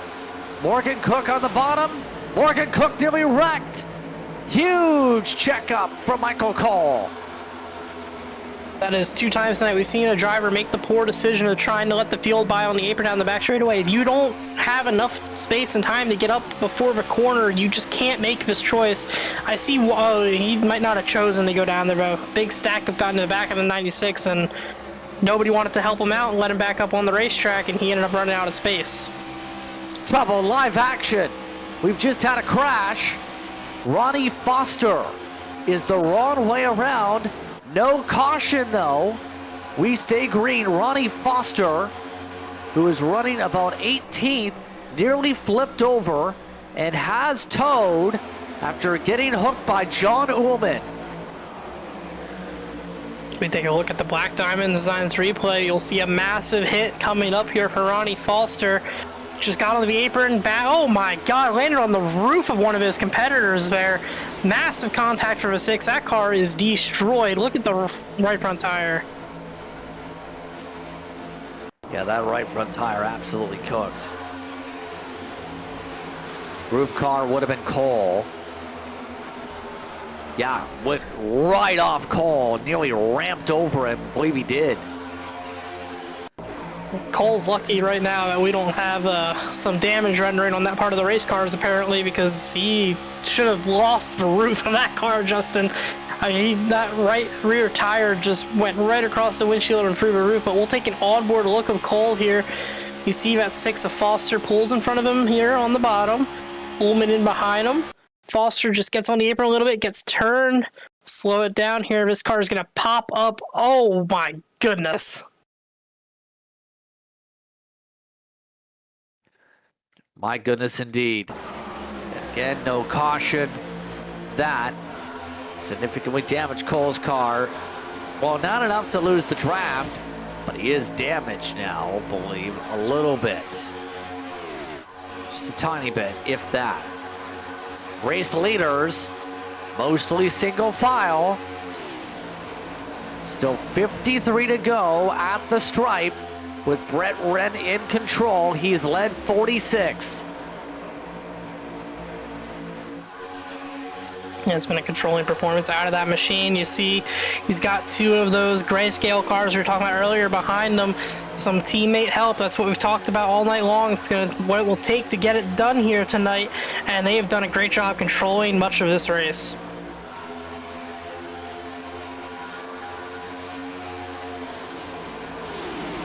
Some of the drivers want to move ahead. The tough thing is, that's going to be hard to make up a lot of ground. And I know you have your choice of front and back again. For some of these drivers, it seems like the tough thing is getting out of that choice. What do you do to be able to leapfrog here, to be able to get yourself in a good position for when we hit the pit window? Yeah, it depends on where you are in the field. You're up front right now, you're just going to want to stay up there. If you're one of these guys in the back, though, something I like to do is a lot of these drivers will start to single file out several laps before they want to make their stop. That's a good opportunity to get to the outside and pass a bunch of them. And then if you have the fuel to go longer in some of them, you can just find that hole in the line whenever they make their first set of pit stops and jump a lot of that track position, artificially gain some spots for yourself doing so. I think we saw some heavy damage on the nose of the 51 there on the outside, though, with that camera angle. So that's something that Cook's going to have to deal with the rest of the night here.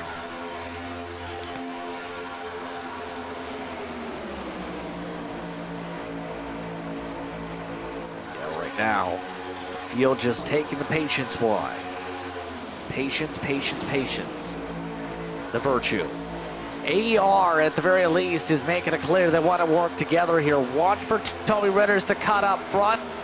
Doesn't take the high line as it's filled by Cole. So some of these drivers just trying hard as they might as a team to run their preferred groove. Michael Cole doesn't appear to be damaged really at all. He's still in a decent spot despite a car ramping off his windshield. And that's the funny thing, at one time, at Iowa I think it was, had a car do exactly that, still won the race. Yeah, it's always, I mean, I can't believe the 48 got away with that. That was extremely fortunate for him. Obviously unfortunate for Ronnie Foster to take such a big hit and go flying through the air, but the 48 car might need a caution so he can change his pair of pants before the end of this race, but he's still out there running with a clean race car after literally having a car land on top of him.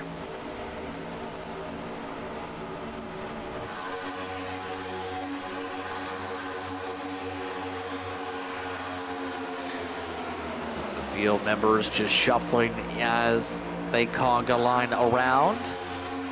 Great shot of Winkfield. Now wants to move his way ahead a little bit. Winkfield's been doing well tonight, but AER saying, no thank you. You go to the back. They shuffle out Winkfield, and Winkfield doesn't like that on the radio. Medina cutting Winkfield a bit of a break there, letting him back in on the inside line after he got hung out in the middle. Winkfield's been making aggressive moves all night. It's worked for him a lot, but that's what can happen right there. Just got called out with one and was going to go backwards if not for a break from the 18 of Jose Medina.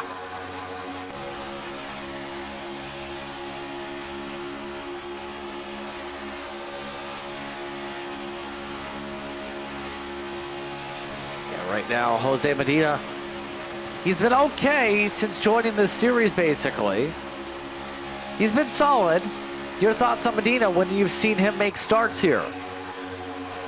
Yeah, Medina's just a good driver, gets a lot out of the race car. Always able to seem to find his way to complete the races. Doesn't make a whole lot of mistakes on his own days. It's really all you can look for. I think he would even tell you he wants a little more pace on a weekly basis, find his way running up front, but he's shown a lot of progress week to week, getting better every time he's out on the racetrack.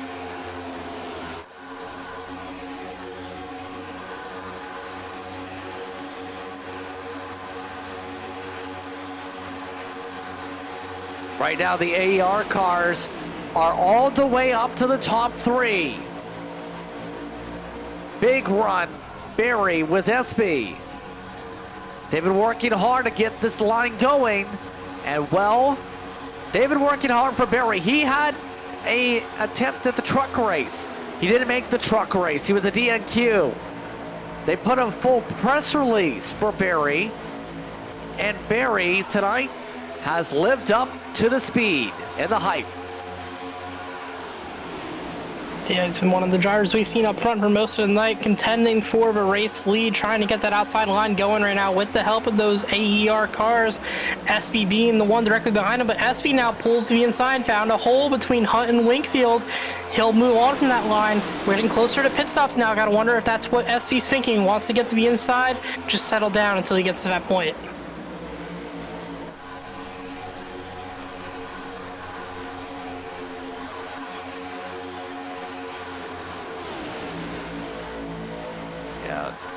Almost got the chance for the lead. The lead speed immediately tapers off again. Right now, we're almost at the green light on fuel already for some of these competitors. By the way, for those wondering where Morgan Cook went, he went all the way to the back to 18th spot. And he's joined on the outside, just riding from the back, and he was one of the drivers who practiced pit entry. So easy to crash here when it comes to Daytona, as the leaders nearly crashed. Yeah, some jockeying for position going on throughout the field. We saw Cook with a move to the middle there.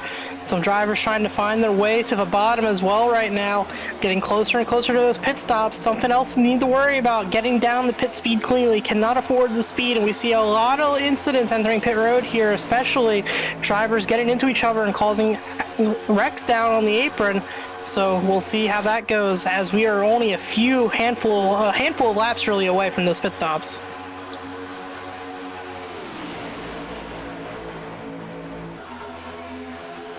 How do you approach the pit stop? Better yet, how do you make sure there's no mistakes in the pit entry? How are you approaching this pit entry? Oh, Medina!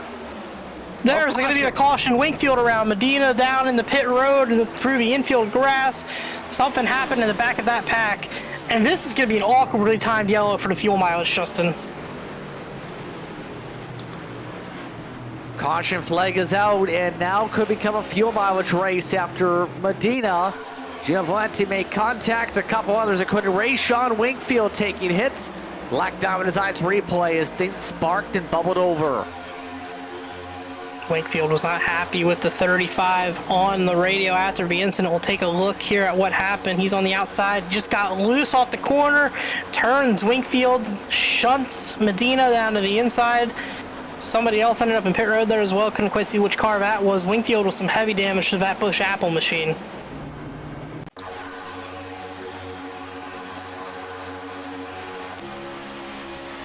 Once again.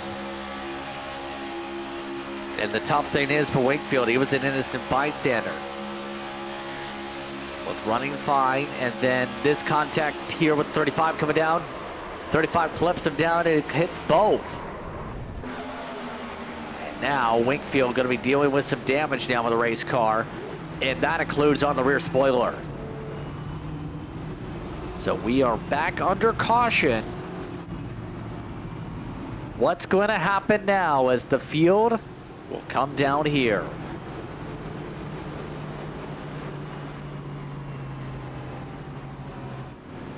There's a lot of separation here. Yeah, really big separation under pit road. Everybody's gonna be taking 4 tires and fuel here if I had to guess. We'll see what they do from here. Some drivers may choose to top off before we go back green as well here to get better fuel mileage, but I think a lot of drivers might have to enter some fuel saving mode. Oh, Ren missed that pit box. He had to back up.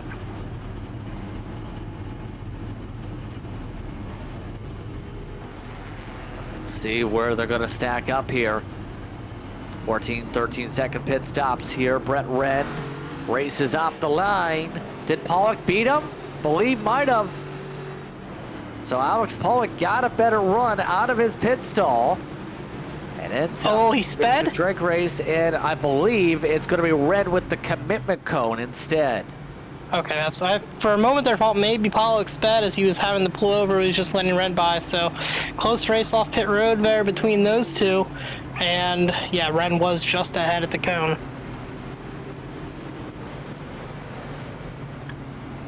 So let's take the opportunity to speak with somebody here as we get ready for the restart soon. Brett Wren has dominated the night.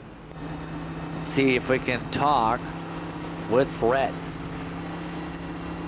Brett, dominant night so far tonight here. How are you feeling in that race car? Feeling pretty good, guys. I'm hoping to have another win here. I know it's been a struggle for me this season, except for that first Daytona 500, so we'll hopefully see how it goes. We got the whole team up here up front with us, so we got about 40, we'll come to green about 41 laps, 42 laps to go, so we'll see. Fuel is going to be an issue. So when it comes to your game plan, what's the strategy that you plan to try and execute to try and win this race? We haven't really talked about it yet because we weren't really counting on that caution to happen. We were gonna kind of run the gas tank dry, so it's kind of up in the air. We just really got to save fuel because we have about 40 laps of fuel, and we're gonna come 41 laps, and being the leader here, you're gonna use a lot of fuel too. So we'll see. I took myself out of the playoffs, so because I'm gonna miss some playoff races. So I'm more focused on getting my guys in the win. That was going to be my next question there, since you were amongst those locked in with a win, actually. So now it becomes the question, what will it take for FSR to come out on top then for the rest of your team? I think we just have to really work together, which we have been all race, especially once we kind of got split up there during that, right after that second stage. It's really just going to be about communication and working together and then having the right person behind you. Let you get back to your team. Congrats on the time. Thanks, JP. Once again, Brett Wren getting set to go, in control of this field. I just realized I said congrats on the time. I'm not sure what that even means. Well, he got pole earlier. Could be congratulated on his pole time. I don't know if the pole time matters so much at Daytona. It might matter a lot more at Kansas, but he's still in the control car. Give him that. Isaac Wilson is the first one on the outside here. Caleb Hunt also chose the outside, so a lot of heavy hitters getting ready to plan things out. Get ready to see a lot of half throttle action as these drivers try and save an extra couple laps on the fuel. Coming up to the restart, still 41 laps to work with as we continue on with the OklahomaBounce.com Show It Off 400. Green flag is out, we're backing away. Pretty good launch from the inside there. You see a quick move to the bottom for Wilson there. Does not want to be hung up on that outside line. That leaves Caleb Hunt leading the top right now. That outside more formed up than it's been on most of his restart, but still not quite a restart that that line needs.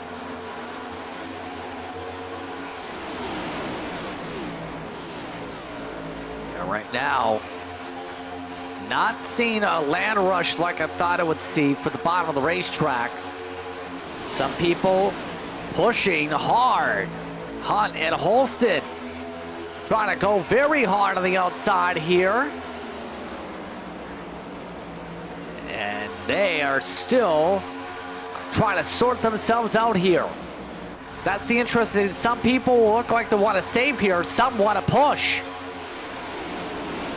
Yeah, so drivers may think they're good on fuel. Some others may be questioning the longevity of those tanks. Going to lead to some difference in opinions of how drivers want to approach this run, which can really turn our running order on its head as well. As you see some movement there. No, the driver's actually headed right back down to the bottom. Not really much of a poke out there. Maybe just looking for some cleaner on the nose. Now he's starting to look to the middle. Got to be careful there right now if you're on the inside line trying to make moves like that. There wasn't really anywhere to go pulling up to the middle line there for Cochran.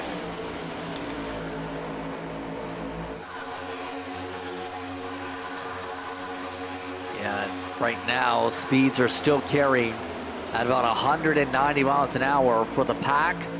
Not a significant amount of speed drop off like some would think here. The lap times are 3/4 off the mark compared to the fast times from earlier in the race though.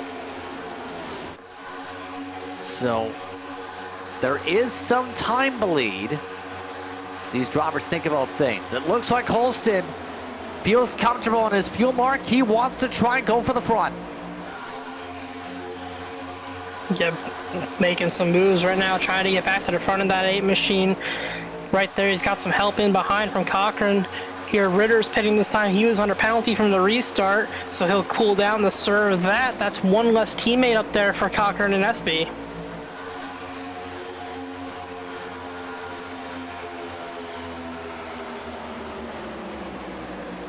Right now, seeing the 47, David Moyer. Not a bad run for David here tonight. Very quiet, keeping it clean.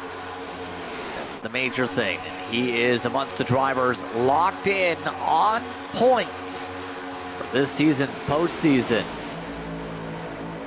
He is somebody that can quietly get top 10s here in Mystic. Yeah, he's a good driver when it comes to just hanging around, finding your way towards the front at the end of the field. Something that's really valuable when driving a race car. It's not always the flashy runs that get it done for you. So right now, off the front with Moyer, he's looking at the back of that 9 machine, trying to find any way around right now, but nowhere really to go on the inside. You see some separation though between Allen and Cook on the inside line.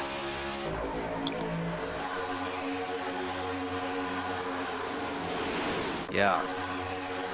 You know who's trying to make some inroads though? We haven't talked about much all night.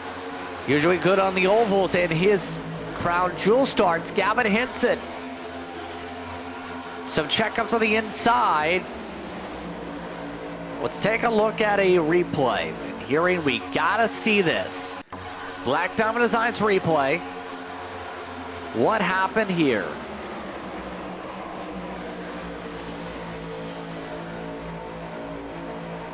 There was some panic on the radio here all of a sudden from this. These two already made contact. Go in and see. Oh no. the gap was there, and then it wasn't. Wingfield went for it. It was kind of stuck going for it, and, well, they got out of it without wrecking, Justin. Squeezed on through it. Now, they survive. There's a lot of chitter chatter on the radio from that. Was about to say, Hinton is making some inroads here. He is up 23. And the Crown Jewel Hunter is doing well up front as you still look at Wingfield. 39 is leading that outside line now and is looking to be able to take control of his own destiny. So you see him right now, right about 6th or 7th car in the line compared to the inside. He's worked around all night, hasn't really been too much in the big picture of things, but right now when it matters most, pulling to the front of his field late in the race, giving himself a chance to win here in Daytona.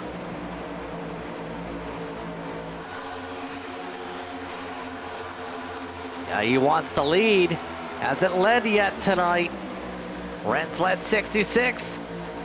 It's in working with an FSR car and Holston. Adam Holston joining in on the fun. Huge push down the straightaway. Hinson looking to crowd. Doesn't want to give up working with Holston though. Stays up high side. Yeah, we saw there in the background down the back straightaway, though, as the 39 of Hinson takes the lead. Gino Valenti got turned to the outside wall. They kept it straight, no caution, but some heavy damage in that machine. They're getting squirrely all over the place. Oh, Cochran going for a tight gap there on the inside of Holston. Oh, and then he almost pushed up into him. Holston had an opportunity to maybe lead this race. Instead, he's going to get shuffled to the 3rd line. All the way to the back goes the 8. That's what happens sometimes with the way things could go with the luck. But now, he'll have to reset as the whole outside line zips on through.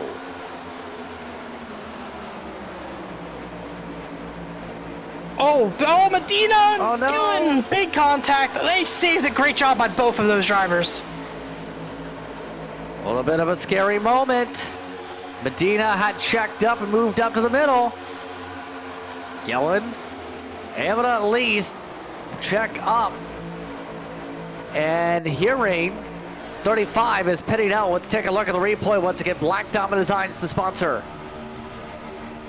Medina on the inside line. We're going to see how he got off pace and in the middle. Holston there going backwards, 3 wide. Show pitches a little down the 18. Nothing to do with what comes up here. Oh, big check up in front of Medina.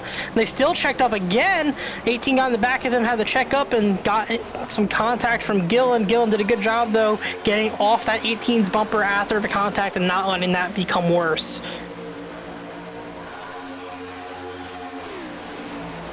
Bit chaotic as Hinson holds on in front of some 3 wide racing going on. They still have 31 laps to go here from Daytona. Still a lot can happen over the course of 25-30 minutes. Still taking a look right now at Reggie Kine. Kine hasn't been able to bring his sponsor namesake car back forward here. He too has yet to lead. He was a contender back in the spring here at Daytona. 4 wide. He's getting shuffled, near contact, Wakefield into him. Here we go. They wreck in the pack. Caution flag is out. One aggressive move too many from Wakefield there. He made it 4 wide there. That was not going to work. He unfortunately, he calls that one, Justin. Calamity corner. This time in a corner. Take a look at the Black Diamond Designs replay. You seen it coming with how Wakefield was trying to force the issue. It was close for the squeeze in the first place for the bottom. It didn't work. Yeah, he got into the car under him, kind of pulled up into the cars above him, who were kind of staggered. I called it 4 wide. It was staggered 4, wasn't true 4. It was kind of 3 with a car offset, but nonetheless, not enough room for those cars to get through, and a lot of innocent bystanders caught up in that one. SV with some heavy damage on that 16 machine.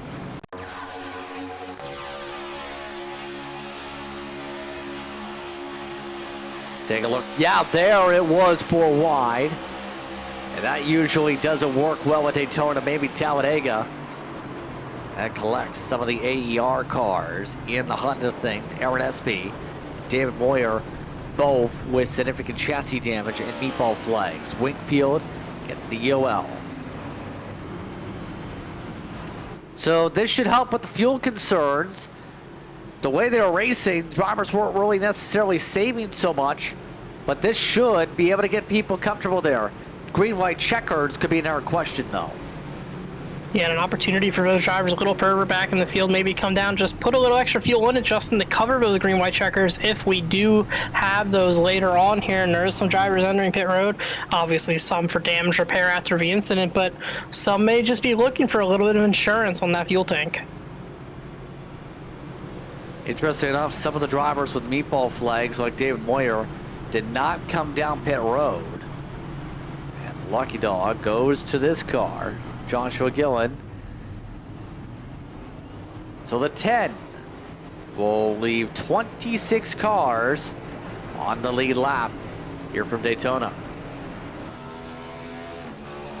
A lucky break that Gillen needed there back in the race now after that strategy in the second stage went astray for him. He'll come around here, probably pit this time around. Nothing to lose is the free pass car.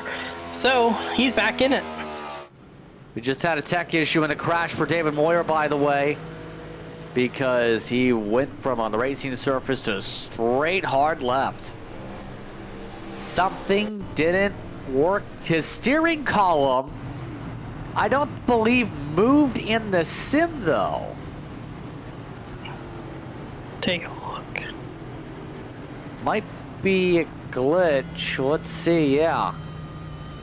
Because his wheel doesn't have any motion. And it just turns. Yep, hit the wall head on there. That's a weird looking one because we can't see the wheel. Typically when a wheel disconnects, it'll jack all the way left or all the way right. Not quite sure if that's exactly what happened there or if he had like a screen go black or something, but obviously some technical issues for the 47, and that is what led to this issue for him.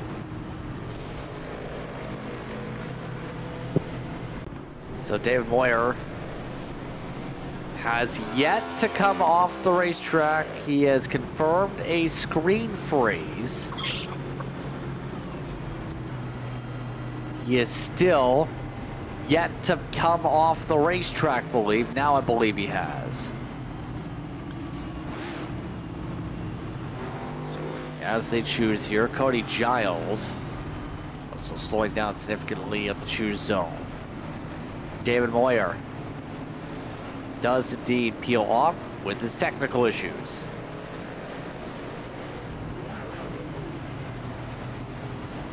Look who's up front. We haven't mentioned his name all night, and he's a winner this season. Jacob Cochran, who runs the Crown Jewel races, basically, as well as some of the other normal Friday nights, part-time. He's up here for the first time really tonight at all. Jacob Cochran's very fast. Yeah, Cochran's been hanging around for a lot of the night. Got himself on the front row for his restart, and we'll see if that outside can get grouped up and get going. I've never seen the outside lane struggle so much in a race at Daytona here as we have tonight, Justin. So we'll see if they can figure something out here and put some pressure on the inside lane.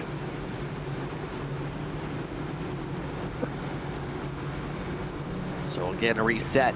Hinson and Cochran, Wren and Hunt, Pollock and Cole, Allen and Jewett, Wilson and Zukov are your top 10. A lot of different names have a chance for some upsets here tonight. Of note, about 10th on back in the lineup order did end up taking fuel. So they are definitely good to go for the end of the race in GWCs. Race control saying, let's focus and get back to racing.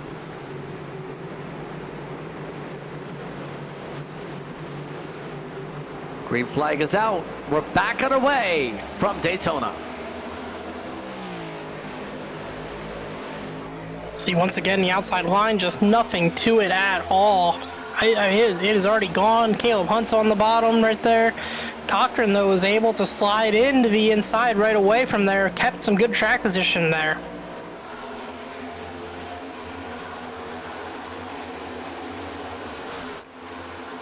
Now, we see where the games come. How about an FSR run from the outside?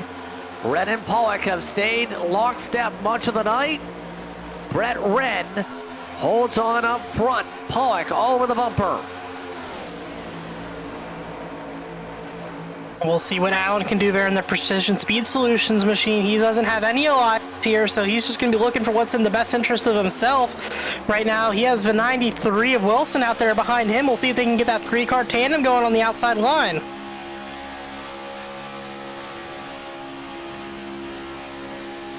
Now Pollock getting a little bit sketched out. Able to make it stick. Pushing on the inside, Allen on the outside. Triple car tandem pushes Pollock clear. Alex Pollock moves to the inside. Now leads, coming to 25 laps to go. I'm ticking away here in Daytona. Every move amplified at this point, so much more important than they were earlier in the race. You make the wrong decision now, lose 10, 15 positions. You may not have the time to find your way back forward. Drivers have to think 2 laps ahead of every move right now.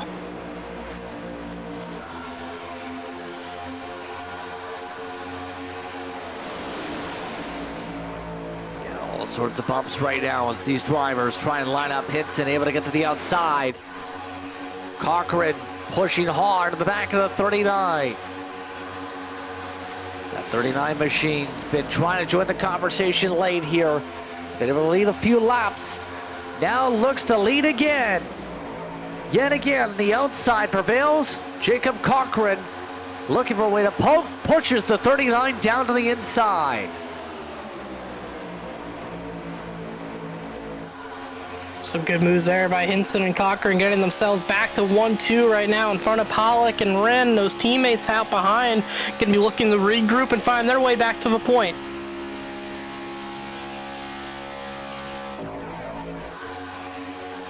Everyone just trying to maintain control for 23 and a half more laps.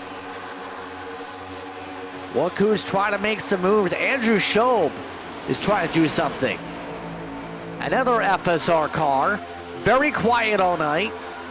He's looking to now get that outside working again as Allen nearly hits the wall. Allen couldn't quite get lined up on that 69's bumper properly there. Got himself a little bit tight trying to make that push, wash up the racetrack. Trying to get back to him now with a good push. He has Hatala in behind him trying to get those 3 cars moving forward.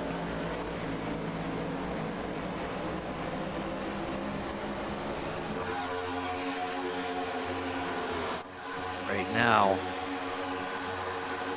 these drivers are trying to see who's going to get the best boost. Full darkness here at Daytona.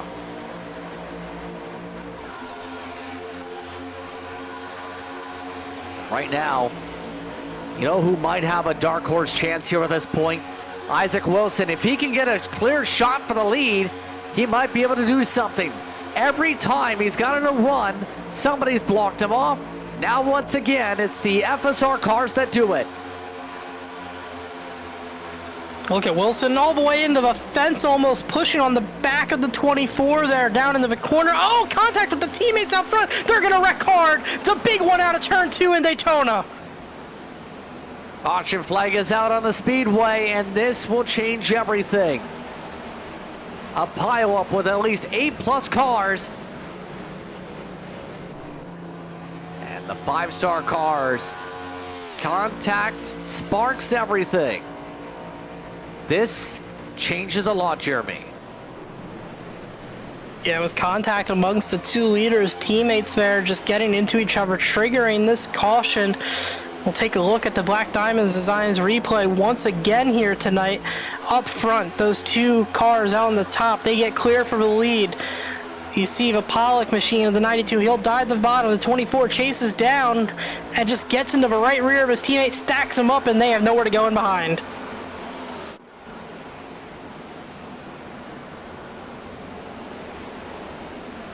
Huge contact for a lot of competitors there. No meatball flags, but plenty bent sheet metal. Here's a look once again, Pollock and Wren.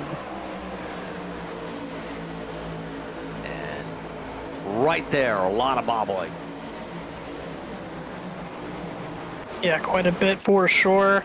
See Hatala in it there, Shobin the 69. Allen catches the 48 there late. Just nowhere to go for a lot of these drivers. Saw Wingfield there kind of dodging his way through that minefield. He got through that clean. See Cook there with a clean race car. He got through that as well. We'll take an onboard look with him now on the 51 V-Speed machine.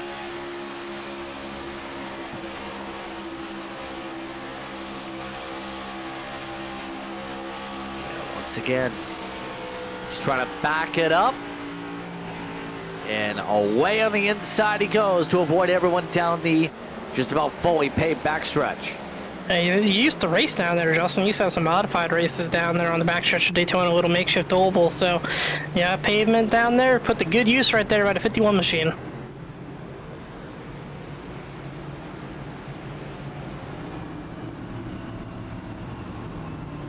So in comes Holston. Wren as expected coming out as well. So some people like Barry, like Cole, like Shob, all getting repairs done here with under 20 laps to work with. And drivers might be running out the fast repairs here too. Not sure what the count's going to be, but some people not getting the opportunity to burn them there. A lot of people taking 30, 40 seconds repairs right now. There's the fast repair count. Highest out of those who have used one, interesting enough, is actually Morgan Cook. Well, actually, Derek Jewett also used one, pardon me. Yeah, so you see a lot of those uses across the field. Some drivers still with them remaining late here. So obviously you don't want to have to use it, but if you have it, you're happy you're going to be able to use it should the situation present itself. Another important thing, though, we've talked about all night with, you know, the damage and everything, you got to be careful, because if you only have 5 seconds of damage, you don't want to waste on that. It can be pretty easy to accidentally use those fast repairs.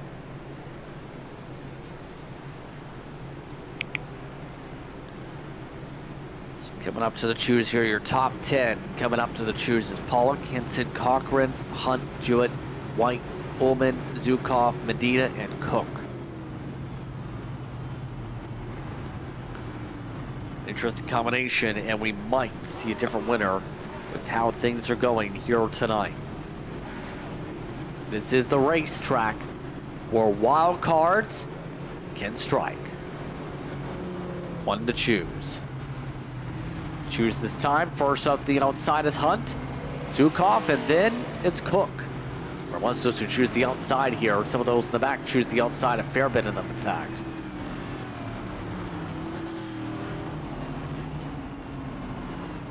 Team Boyer there letting everybody go. So Barney with that yellow flag displayed, it'll be a green flag next time by, and we'll have 18 to go when we get going here, Justin. Gonna be looking if we can run those all green cautions before this race is settled.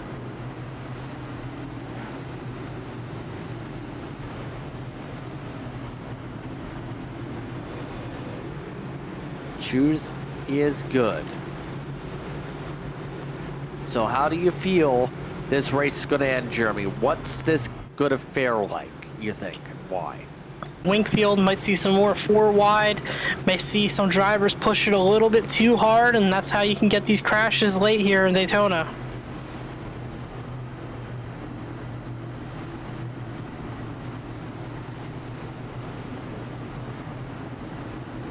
Yeah, right now, challenge for these drivers. The temperatures, by the way, have stayed about the same all night. The wind's kind of flipped around actually to the south instead of the east though. That's a big thing. So it has changed direction as the night's going on. It'll give them a tailwind down the front straightaway and a headwind down the back straightaway here in Daytona.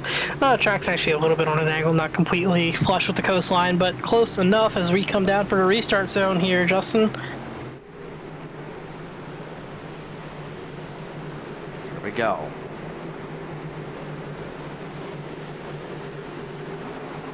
Green flag is out. We're backing away. Alex Pollock. Still yet to get a win this season. Can he change that tonight? He's lost his help. A lot of these drivers are going to be racing for themselves here. Others will be searching, trying to find any help they can. Top 3 clear on the bottom. Clear indeed off of turn 2 here, still looking to get organized in that top line. Caleb Hunt leading off the front bumper of the 91 of Zukov and that 96 of Allen. We've seen him in the picture all night long. Shuffled a little bit back here on this restart, needs to find his way back forward.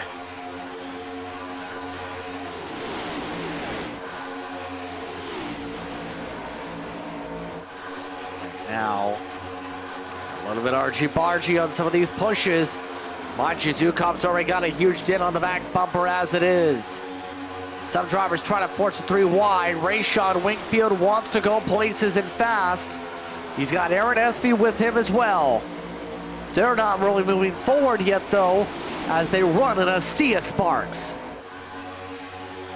No surprise that Wingfield is the first to test the waters on the third lane, but one of the most aggressive drivers all night long, has been rewarded for many occasions. They're wrecking to below him. Oh, Espy clobbered into the wall. Big crash in the back of the field. Caution flag is out. Zach White amongst those in, and Isaac Wilson smokes the tires. And yet again, incident after incident. Jackson Hotel picks up significant repairs. Black Diamond designs replay. Another one bites the dust. Another incident sparks the field. Steven 77 White just didn't check up at all for the cars in front of him, pulled on the apron and just pulled it back up and got turned across the field. Nowhere for any of those drivers behind them to go. You see the 93 of Wilson there, and the Ozzy Osbourne car got caught up in that one.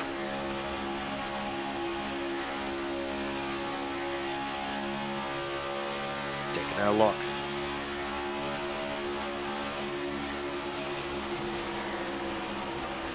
Huge checkup.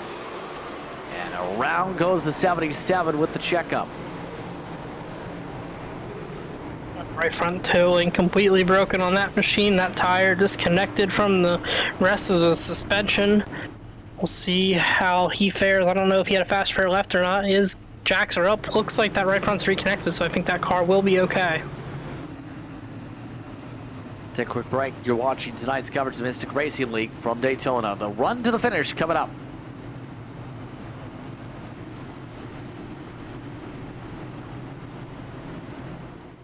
Racing isn't easy, but experiencing it is. iRacing puts you in the driver's seat with the industry's leading sim racing game.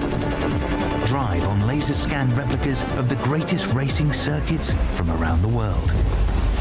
Go head-to-head against other drivers chosen by skill-based matchmaking to ensure competitive racing at every level. Compete across all your favorite series. In officially licensed cars, engineered to deliver the most accurate driving experience possible.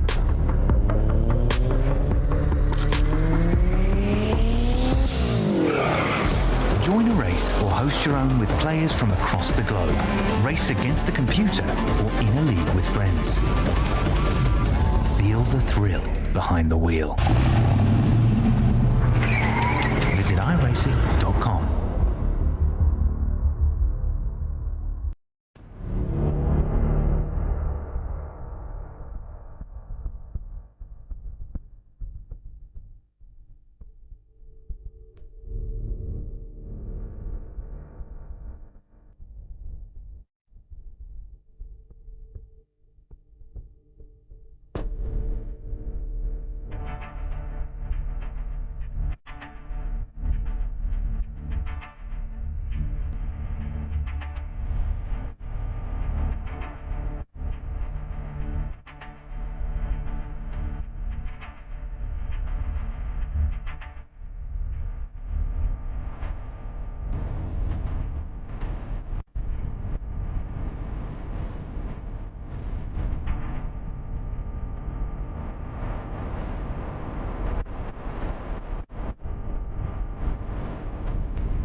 Welcome back, everyone, to tonight's action from Daytona as we get set for a late race restart here in the OklahomaBounce.com Show It Off 400 here at the World Center of Racing.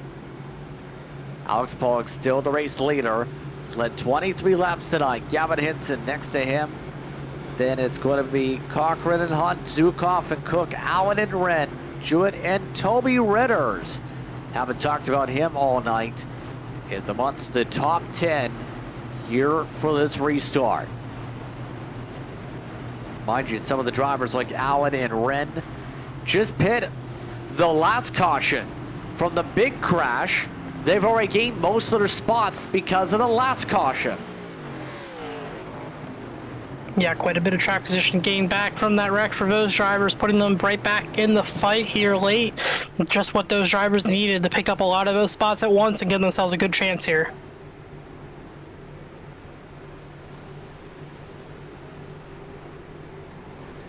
Ready to see what happens. Hinson is your biggest mover. He's up 26 spots tonight. The hard charger as, oh my goodness, Cochran with a huge shove. Actually gave the outside the better restart.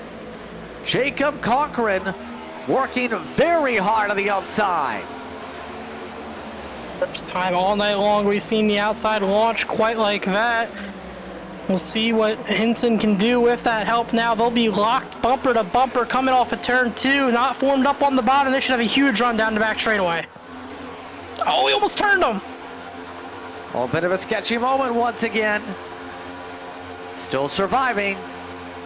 Coming to 12 laps to go. Hinson with Cochran all over the bumper. Now Hinson nearly getting turned around, had to catch the wheel. Drivers getting warned with race control. Here comes the run for the 39. It's clear. Gavin Hinson retakes the lead. Jacob Cochran staying on the bumper, wanting to stay lined up with him. See that outside line pushing hard right now. 3 of them clear. Cook and Cochran to the bottom. That'll leave Hinson on the top with no help. Back to Allen. He's hoping around the 96 to get there, give him a push quickly, but Cochran now takes the lead down the back straightaway. Once again, another lead change. Morgan Cook to second. He's been riding top 5 and 10 much of the night. Now will he take the chance to lead some laps here? No lead up the outside yet. In fact, it's 3 wide with Joshua McGillen trying to make some moves. Gillen, we saw issues earlier, put him a lap down, back into this field. Now look at them spread out there, Justin, all over the front straightaway, looking for anyways through towards the front. Medina up there, hung out by himself on the top. He'll have to fall back in line behind Gillen in that 10 machine. Hinson, though, has fallen all the way back to 5th there on the outside. They need to get some momentum rolling back fast.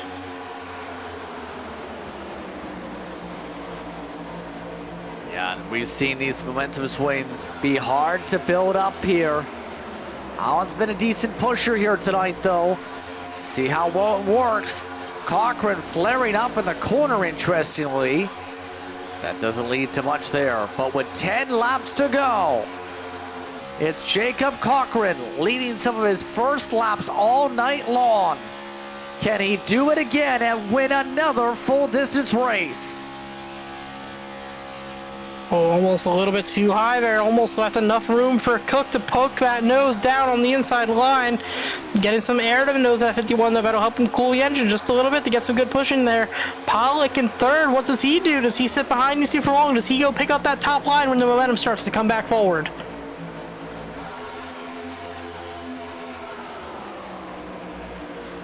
Right now, the top 2 get a good breakaway. Pollock has moved up to the outside once again on the block. And we got a wreck. It's in the back. Nelson again. Caution, flag is out. SB Amonsto's in the vicinity. Andrew Schob is demolished. I have to take a look at the Black Diamonds on replay to figure out what happened to the 33, but heavy damage to that machine and then involved in another incident here for Brad Nelson. Off the nose of Medina. Wow. Medina just... That just destroyed the front axle of Shoub's car. Go ahead. And this will be a good look at it here. Off the side of the car, Medina just pokes it to the middle and just gets into the left rear. This 33, just enough to send it around.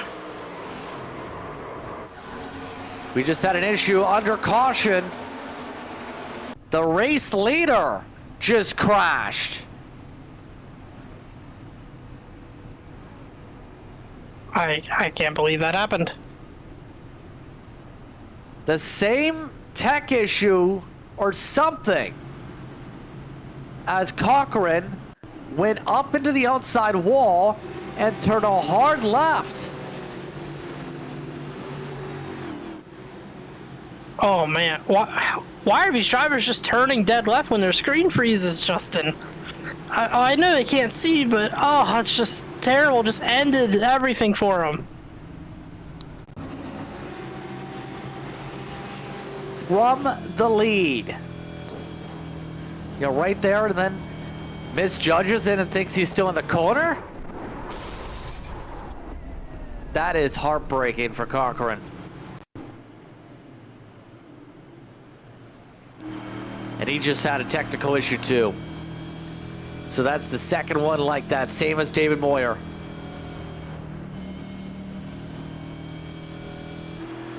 And Cook showing exactly why you pace single file. You do not pull side by side when you don't need to be under yellow, because if he did, he could have been really bad for him. So, well, that'll give our lead here to the 51 machine of V-Speed. So it'll be him and Hunt 1-2 on this restart. We'll see how they choose and where they decide to restart. First led laps of the night now for Morgan Cook. And he's been having fun tonight. He's looked competitive.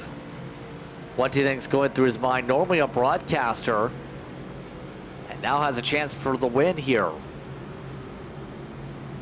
I don't know if he's quite as confused as I am, normally driver broadcasting, but the opposite end of it for him right now. So I mean, he's probably really enjoying himself. I can tell you, watching these races, you always are like sitting there thinking like, man, it'd be fun to be out there. So 51 definitely having a good night so far, and he's in a prime position here late.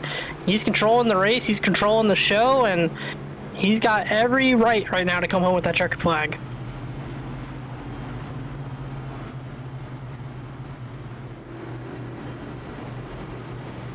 It's going to get interesting, as by the time we restart, it'll be about a 5 or 6 lap run to the end. That leaves plenty of room for error here, especially with how Alex Polk's been able to utilize the outside here tonight. Now, Caleb Hunt's been trying to push the issue. Hinton is still in the top 5 also.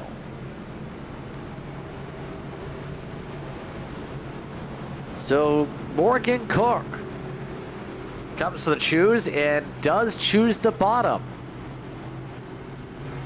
Hunt chooses the bottom. Pollock, as expected, to choose the high side with Hinton. No major surprises in the choose here so far. Now what do you do if you want to try and win this race? What do you do if you're not the leader here? Yeah, you just got to find your way to the front as quickly as possible. Make whatever move you think is going to benefit you. At this point, if you can benefit yourself going with a teammate, do it. But if going with a teammate's going to hurt your progress, you got to just be selfish here. You got to be looking out for number one.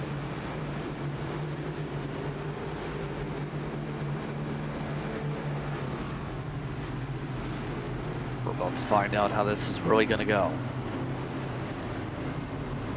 Still half a lap of pacing to go.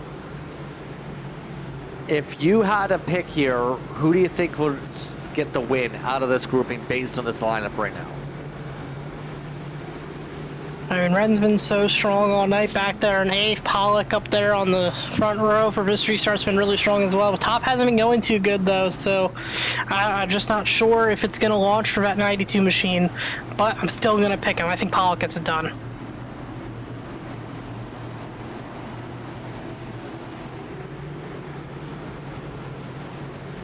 It's going to be an interesting time to see who comes away with the win here at Daytona.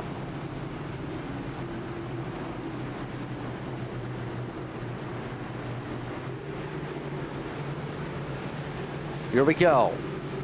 Again, it's Cook and Pollock, Hunt and Hinson, Zukov and Allen, Wren and Ritters, Jewett and Wingfield, who are in the top 10 for a 6-lap dash to decide who wins from the World Center of Racing. Pace car off, field is ready. There goes Cook.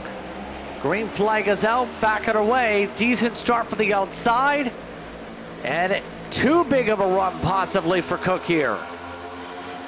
Depends on if Hunt gets clear or not. Hunt not gonna be, so he's gonna be forced to push that 51 now, but that outside's linked up pretty good right now. Pollock's gonna have help from 2 cars in behind him. The 96 and the 39 gonna give a big push here coming out of turn 2. Let's see where they can go with it down the back straightaways. Hunt still hasn't gotten to the 51's back bumper.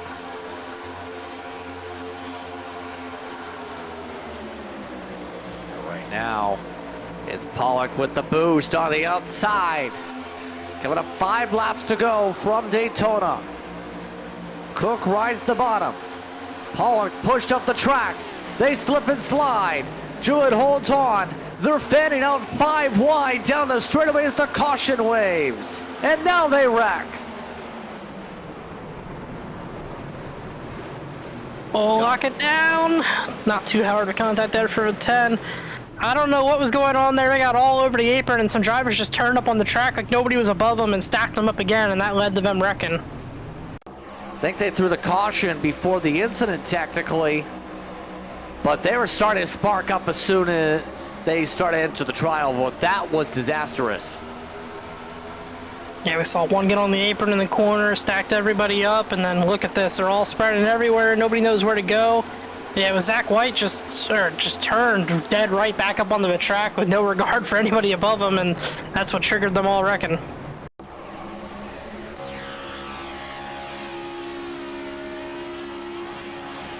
It's from Zach White. He was already involved in a big incident earlier.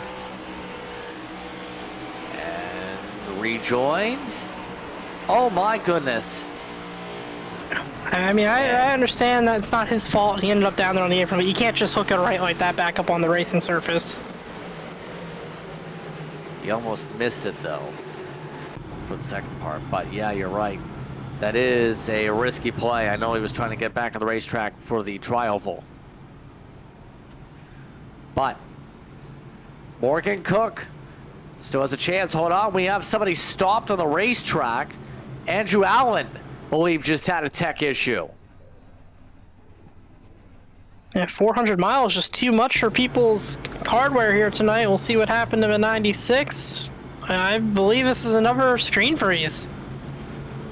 That's our 3rd one tonight. What do you think is going to cause this as Jewett almost hit him? Believe might have. I don't know. Like, this is odd that it's happening this much to this many different drivers tonight. And it's happening to a lot of people hearing that this could get risky. So, it's going to be interesting where this now goes here for the field, as most of the field did stay out. Some of these drivers are 39 laps into their fuel runs, by the way. We're at a point where it's going to be a natural green-white checkered, believe.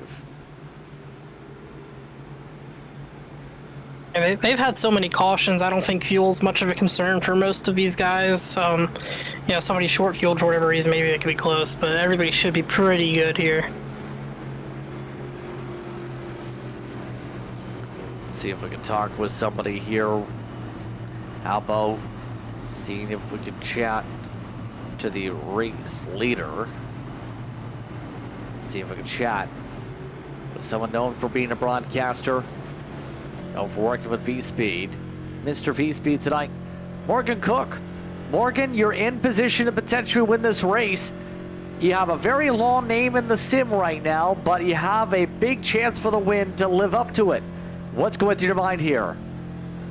Well, we got to choose coming up here in a few hundred feet, so I'll be glued to this yellow line. I don't think there's any secret about that. Then from there, I'm just hoping that I don't get put in a weird spot. I'll be glued to this yellow line the rest of the way home here, and hopefully we can bring it home in first. What drew you out to run the Cup race here tonight? Yeah, I've been working with the guys in NSRLA, which we'll see tomorrow on V-Speed. Sorry, Ballin TV. I had to. I've been working with those guys. They race here as well. Thought I'd come on out and have some fun, and here we are. Might have a lot of fun. Overall, anything else that you want to add before you let you get to the restart? No, I just got to thank the teammates at Aaron SB Racing. It's been a lot of fun so far. Some frustrations. I got stuck in the back of the pack, but somehow cycled up to the lead here, and now we're just going to try and bring it home. See what happens. Thanks for the time. Appreciate it. You too. Thanks. Morgan Cook looking for an upset and a half tonight. As he said, he's been working with Aaron Espy's drivers. Technically, Aaron Espy's alliance includes Barry, Moyer, Valenti, Cochran, Cole, Cook, Moyer, and Ritters tonight. They've really fanned out in numbers. But it's a 2-lap dash to decide it. Your final thoughts here, Jeremy, before we roll out to what could be for the win here. I think everything we just heard from the Morgan Cook there in the 51 was exactly the right mindset here. He's got to protect that bottom, pick the bottom, right decision there. But, you know, he said he's going to be glued to that WLS. The only thing that I would change is if the situation arises where you need to move to the top, you can't stay committed to that bottom. You got to try to pick up that run on the top if they get a run that, like, it's all situational. It's hard to say what's going to happen, but if they get that massive run, he's got to block.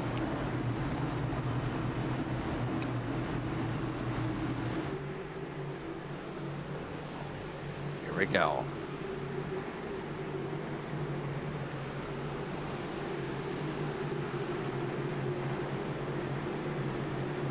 Cook in command. Green flag is out. Hunt trying to give him a shove. The shove goes forward. Cook is clear for the race lead. No help at all behind Caleb Hunt in the 78. We'll see if anybody on the top decides to dip to the bottom, if they're all going to stay there on the outside. Lined up, they do for now. Cook still ahead. Here comes Hunt to that back bumper, but the outside, more formed up, is going to have a big run down the back straightaway. Pollock gets clear. Here comes Hinson. 3 cars clear. 4 cars just about clear. Top 3 all move to the bottom. And Brett Wren is back in position to do something majestic for 5-star. Here comes Cook. He takes the bullet move to the outside. White flag is out. Final time around here at Daytona. Hunt follows Cook. They get together. Pollock tries to block the top. Can't do it. Gets back down in front of Hinson. Side by side into turn 1 for the final time. The 51 noses ahead with help from the 78. Hunt tries to stay glued to the bumper. Oh, and Pollock gets turned. Pollock off the nose of Hinson. They still race it out. Hinson now has work from Wren. Wren trying to find a way around the 39. One driver on the apron that's buried way low. They run through 3 and 4. Hinson with the small edge. Cook tries to get a run. Brett Wren with one more push. Side by side. Hinson gets loose. He slams it. It's Cook. Morgan Cook gets it. Just enough of a run out of turn 4. Massive wreck behind them, but none of that matters. Morgan Cook in the 51 machine wins at Daytona by 4 1/1000ths of a second. A chaotic end after the turnaround for Alex Pollock. Even then, Wren tried to help the 39, but right here it comes down to one small little bobble for the 39.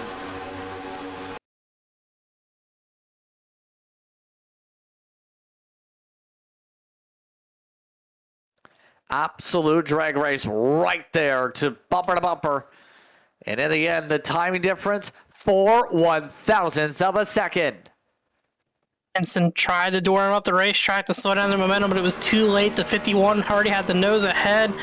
Some celebration in the grass here for Morgan Cook. Congratulations to a driver to 51 on a well-earned victory. He had the lead on the restart, Justin, got shuffled back, made an aggressive move to the top, perfectly executed to come home with the victory. A well-earned celebration tonight for Morgan Cook.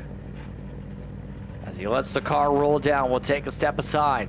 We come back, post-race coverage. You're watching tonight's action of the Mystic Racing League and its Octane Outlaws Cup Series, where the OklahomaBounce.com Show It Off 400 goes to Morgan Cook. Racing isn't easy, but experiencing it is. iRacing puts you in the driver's seat with the industry's leading sim racing game. Drive on laser scan replicas of the greatest racing circuits from around the world. Go head-to-head against other drivers chosen by skill-based matchmaking to ensure competitive racing at every level. Compete across all your favorite series. In officially licensed cars, engineered to deliver the most accurate driving experience possible.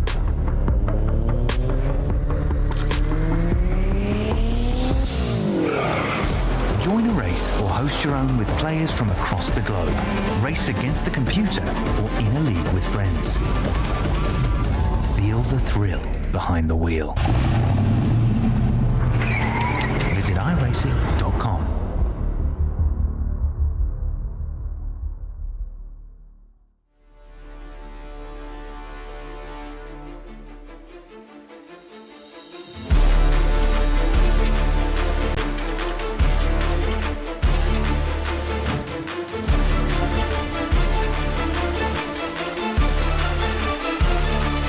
Drop it.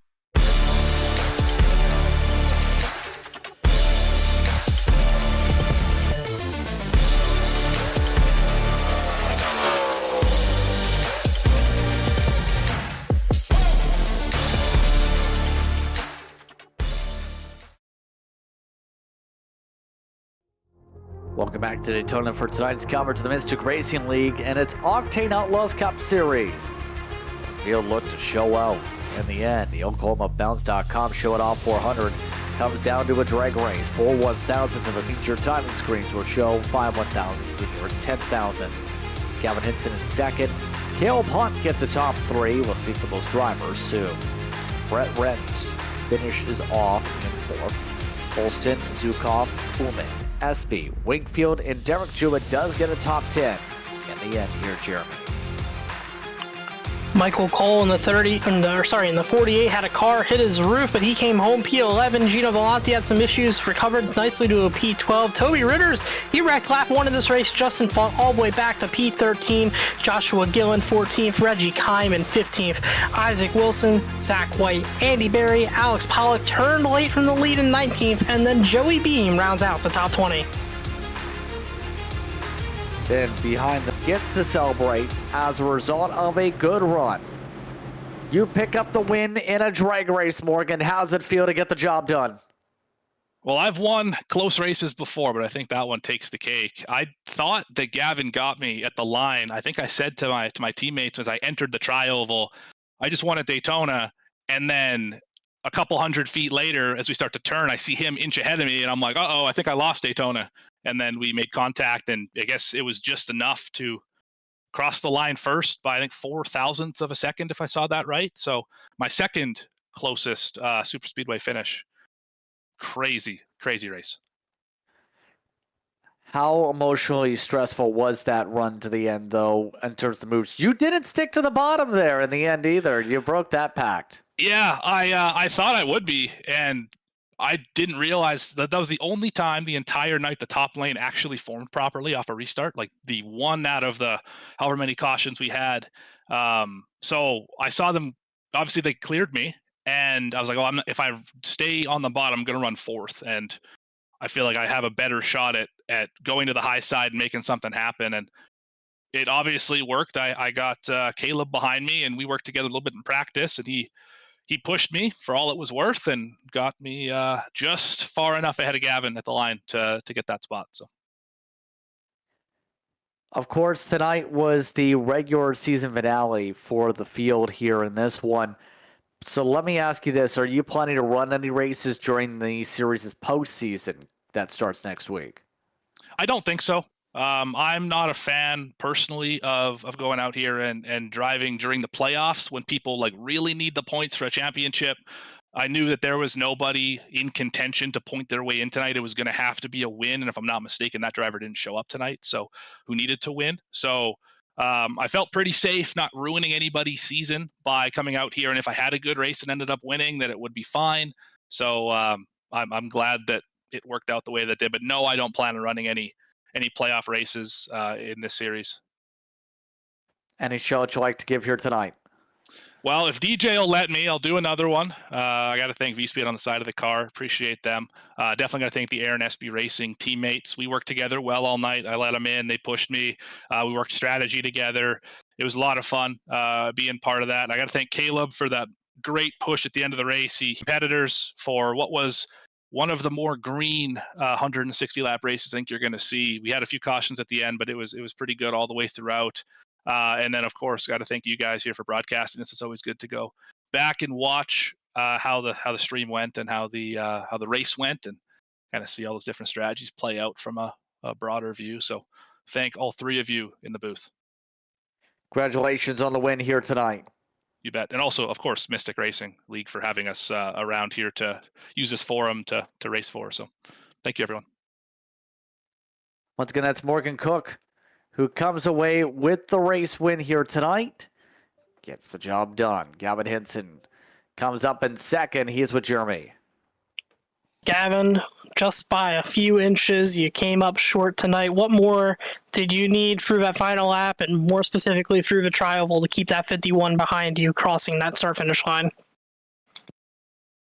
Don't really know what to tell you. Maybe a better push, but Brett was doing a good job pushing me, so I don't know what else could have happened there to get me across. Maybe I could have doored the 51 a little bit more, but I don't want to race him like that. I have a lot of respect for Morgan, so I don't know. Yeah, definitely raced him cleanly there. It was a very up and down night all night. You were pretty quiet through the early stages of the race, but late, especially through most of that final stage, you were up front, strong contender for a win. Was that by design, just trying to keep the car clean to be there to fight for it at the end? No, not really. I wanted to be up front. That's where I wanted to be. And it's with these cars, it's hard to get to the front. And got in some trouble, lost the draft with a pack of cars before the caution with about 45 to go, and it finally got back up. And once I got into the pack, I saw an opportunity in front of Holston to make a run to the front. That's what I did. He really did a great job pushing me up there, and we kept it up there. And yeah, just second sucks, but it's a lot better than last night. Well, we've seen you run a few of the big races in the Cup car. When's the next time we can expect to see you out here in this in the Cup car? You'll see me next week. All right. Well, and who all helps it get you done there on the 39 machine out there tonight? Well, I want to thank my teammate Brad. Helped me out a little bit tonight, and in Water Force Racing, it sucks that Christian couldn't get in there tonight, but he helped me out a lot last night. Yeah, that's about all I got. It's a good league. Just second sucks, man. I'm sitting there replaying in my mind what I could have done there, but we'll have a ice cold Coke and we'll get back at them in Darlington. Well, you enjoy that Coke, and we definitely look forward to seeing you in Darlington. Thank you. All right, now moving on to our third place finisher tonight. Justin is caught up with Caleb Hunt. Yes, indeed, Caleb. This time, luck was on your side. You kept it clean all night. How does it feel to get on the podium?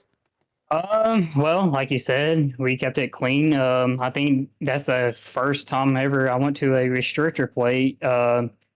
It says I have a 4X, but I got that after the race across the checkered flag. So I came home with a 0X.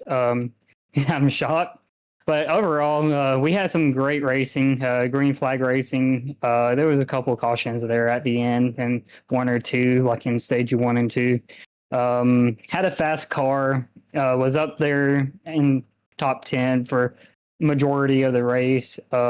Won stage 1, I believe, and stage 2, I can't remember where I came home. At the end, it got down to the nitty gritty, and I guess it was for every man in themselves to go out there and win it. And I see Morgan, I worked with him all night. I said, you know what? This is just a one-off race for him. Let's push him to the win. Overall, how difficult was it in terms of plotting and planning to be able to sort out where the runs were going to come, and better yet, what lines you were going to choose as the night went on?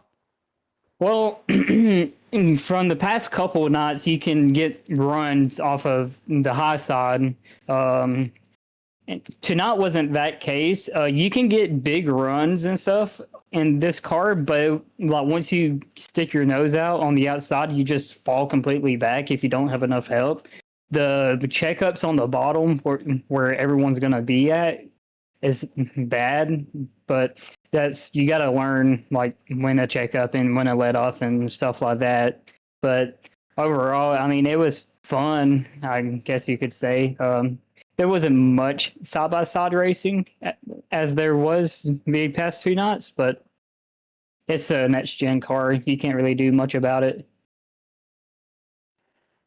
So talk about the postseason. That's the next focus here. What's your approach going to be now that we're approaching playoff and now we're going to be in playoff time with another full distance race this Sunday? Yeah.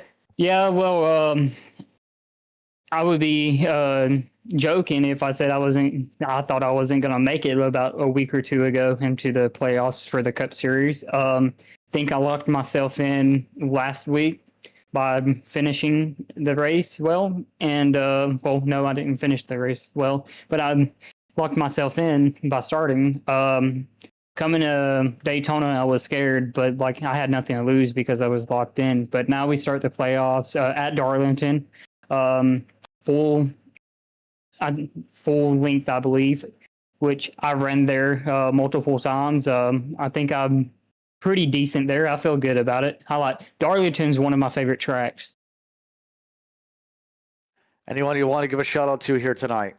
I would like to thank y'all, Ball and Cat, for putting on a good show, Mystic for the league, and yeah, and for my teammates, Phoenix or Alan Zukov for pushing me, and yeah, that's about it. Congratulations once again on the top 3. Yep, thank you. Once again, it is going the way of everybody here tonight. I'd like to thank them for taking the time to speak with straight coverage here. Darlington is next. That's a Sunday start, 6:30 p.m. It's going to be an interesting time for those drivers.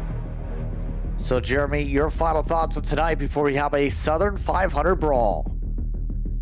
Yeah, I mean, it was a really good race. Very clean. Not too many wrecks until the end there where we get a little hectic, but that's to be expected at Daytona. But head to Darlington, that's a track where instead of racing your competitors, you really got to race the racetrack all night long. So the drivers are going to have to be really focused, really locked in, and it's going to be another really long event for them to grind out. You'll see that all here on Ballin TV. But it's time to say goodbye. I'd like to thank everyone for tuning in for tonight's coverage of the Octane Outlaws Cup Series here from Darlington. For my co-announcer Jeremy Miller, for our producer TJ Line, I'm Justin Prince saying so long to the rest of your evening. You're watching Ballin TV for tonight's coverage of racing from Daytona.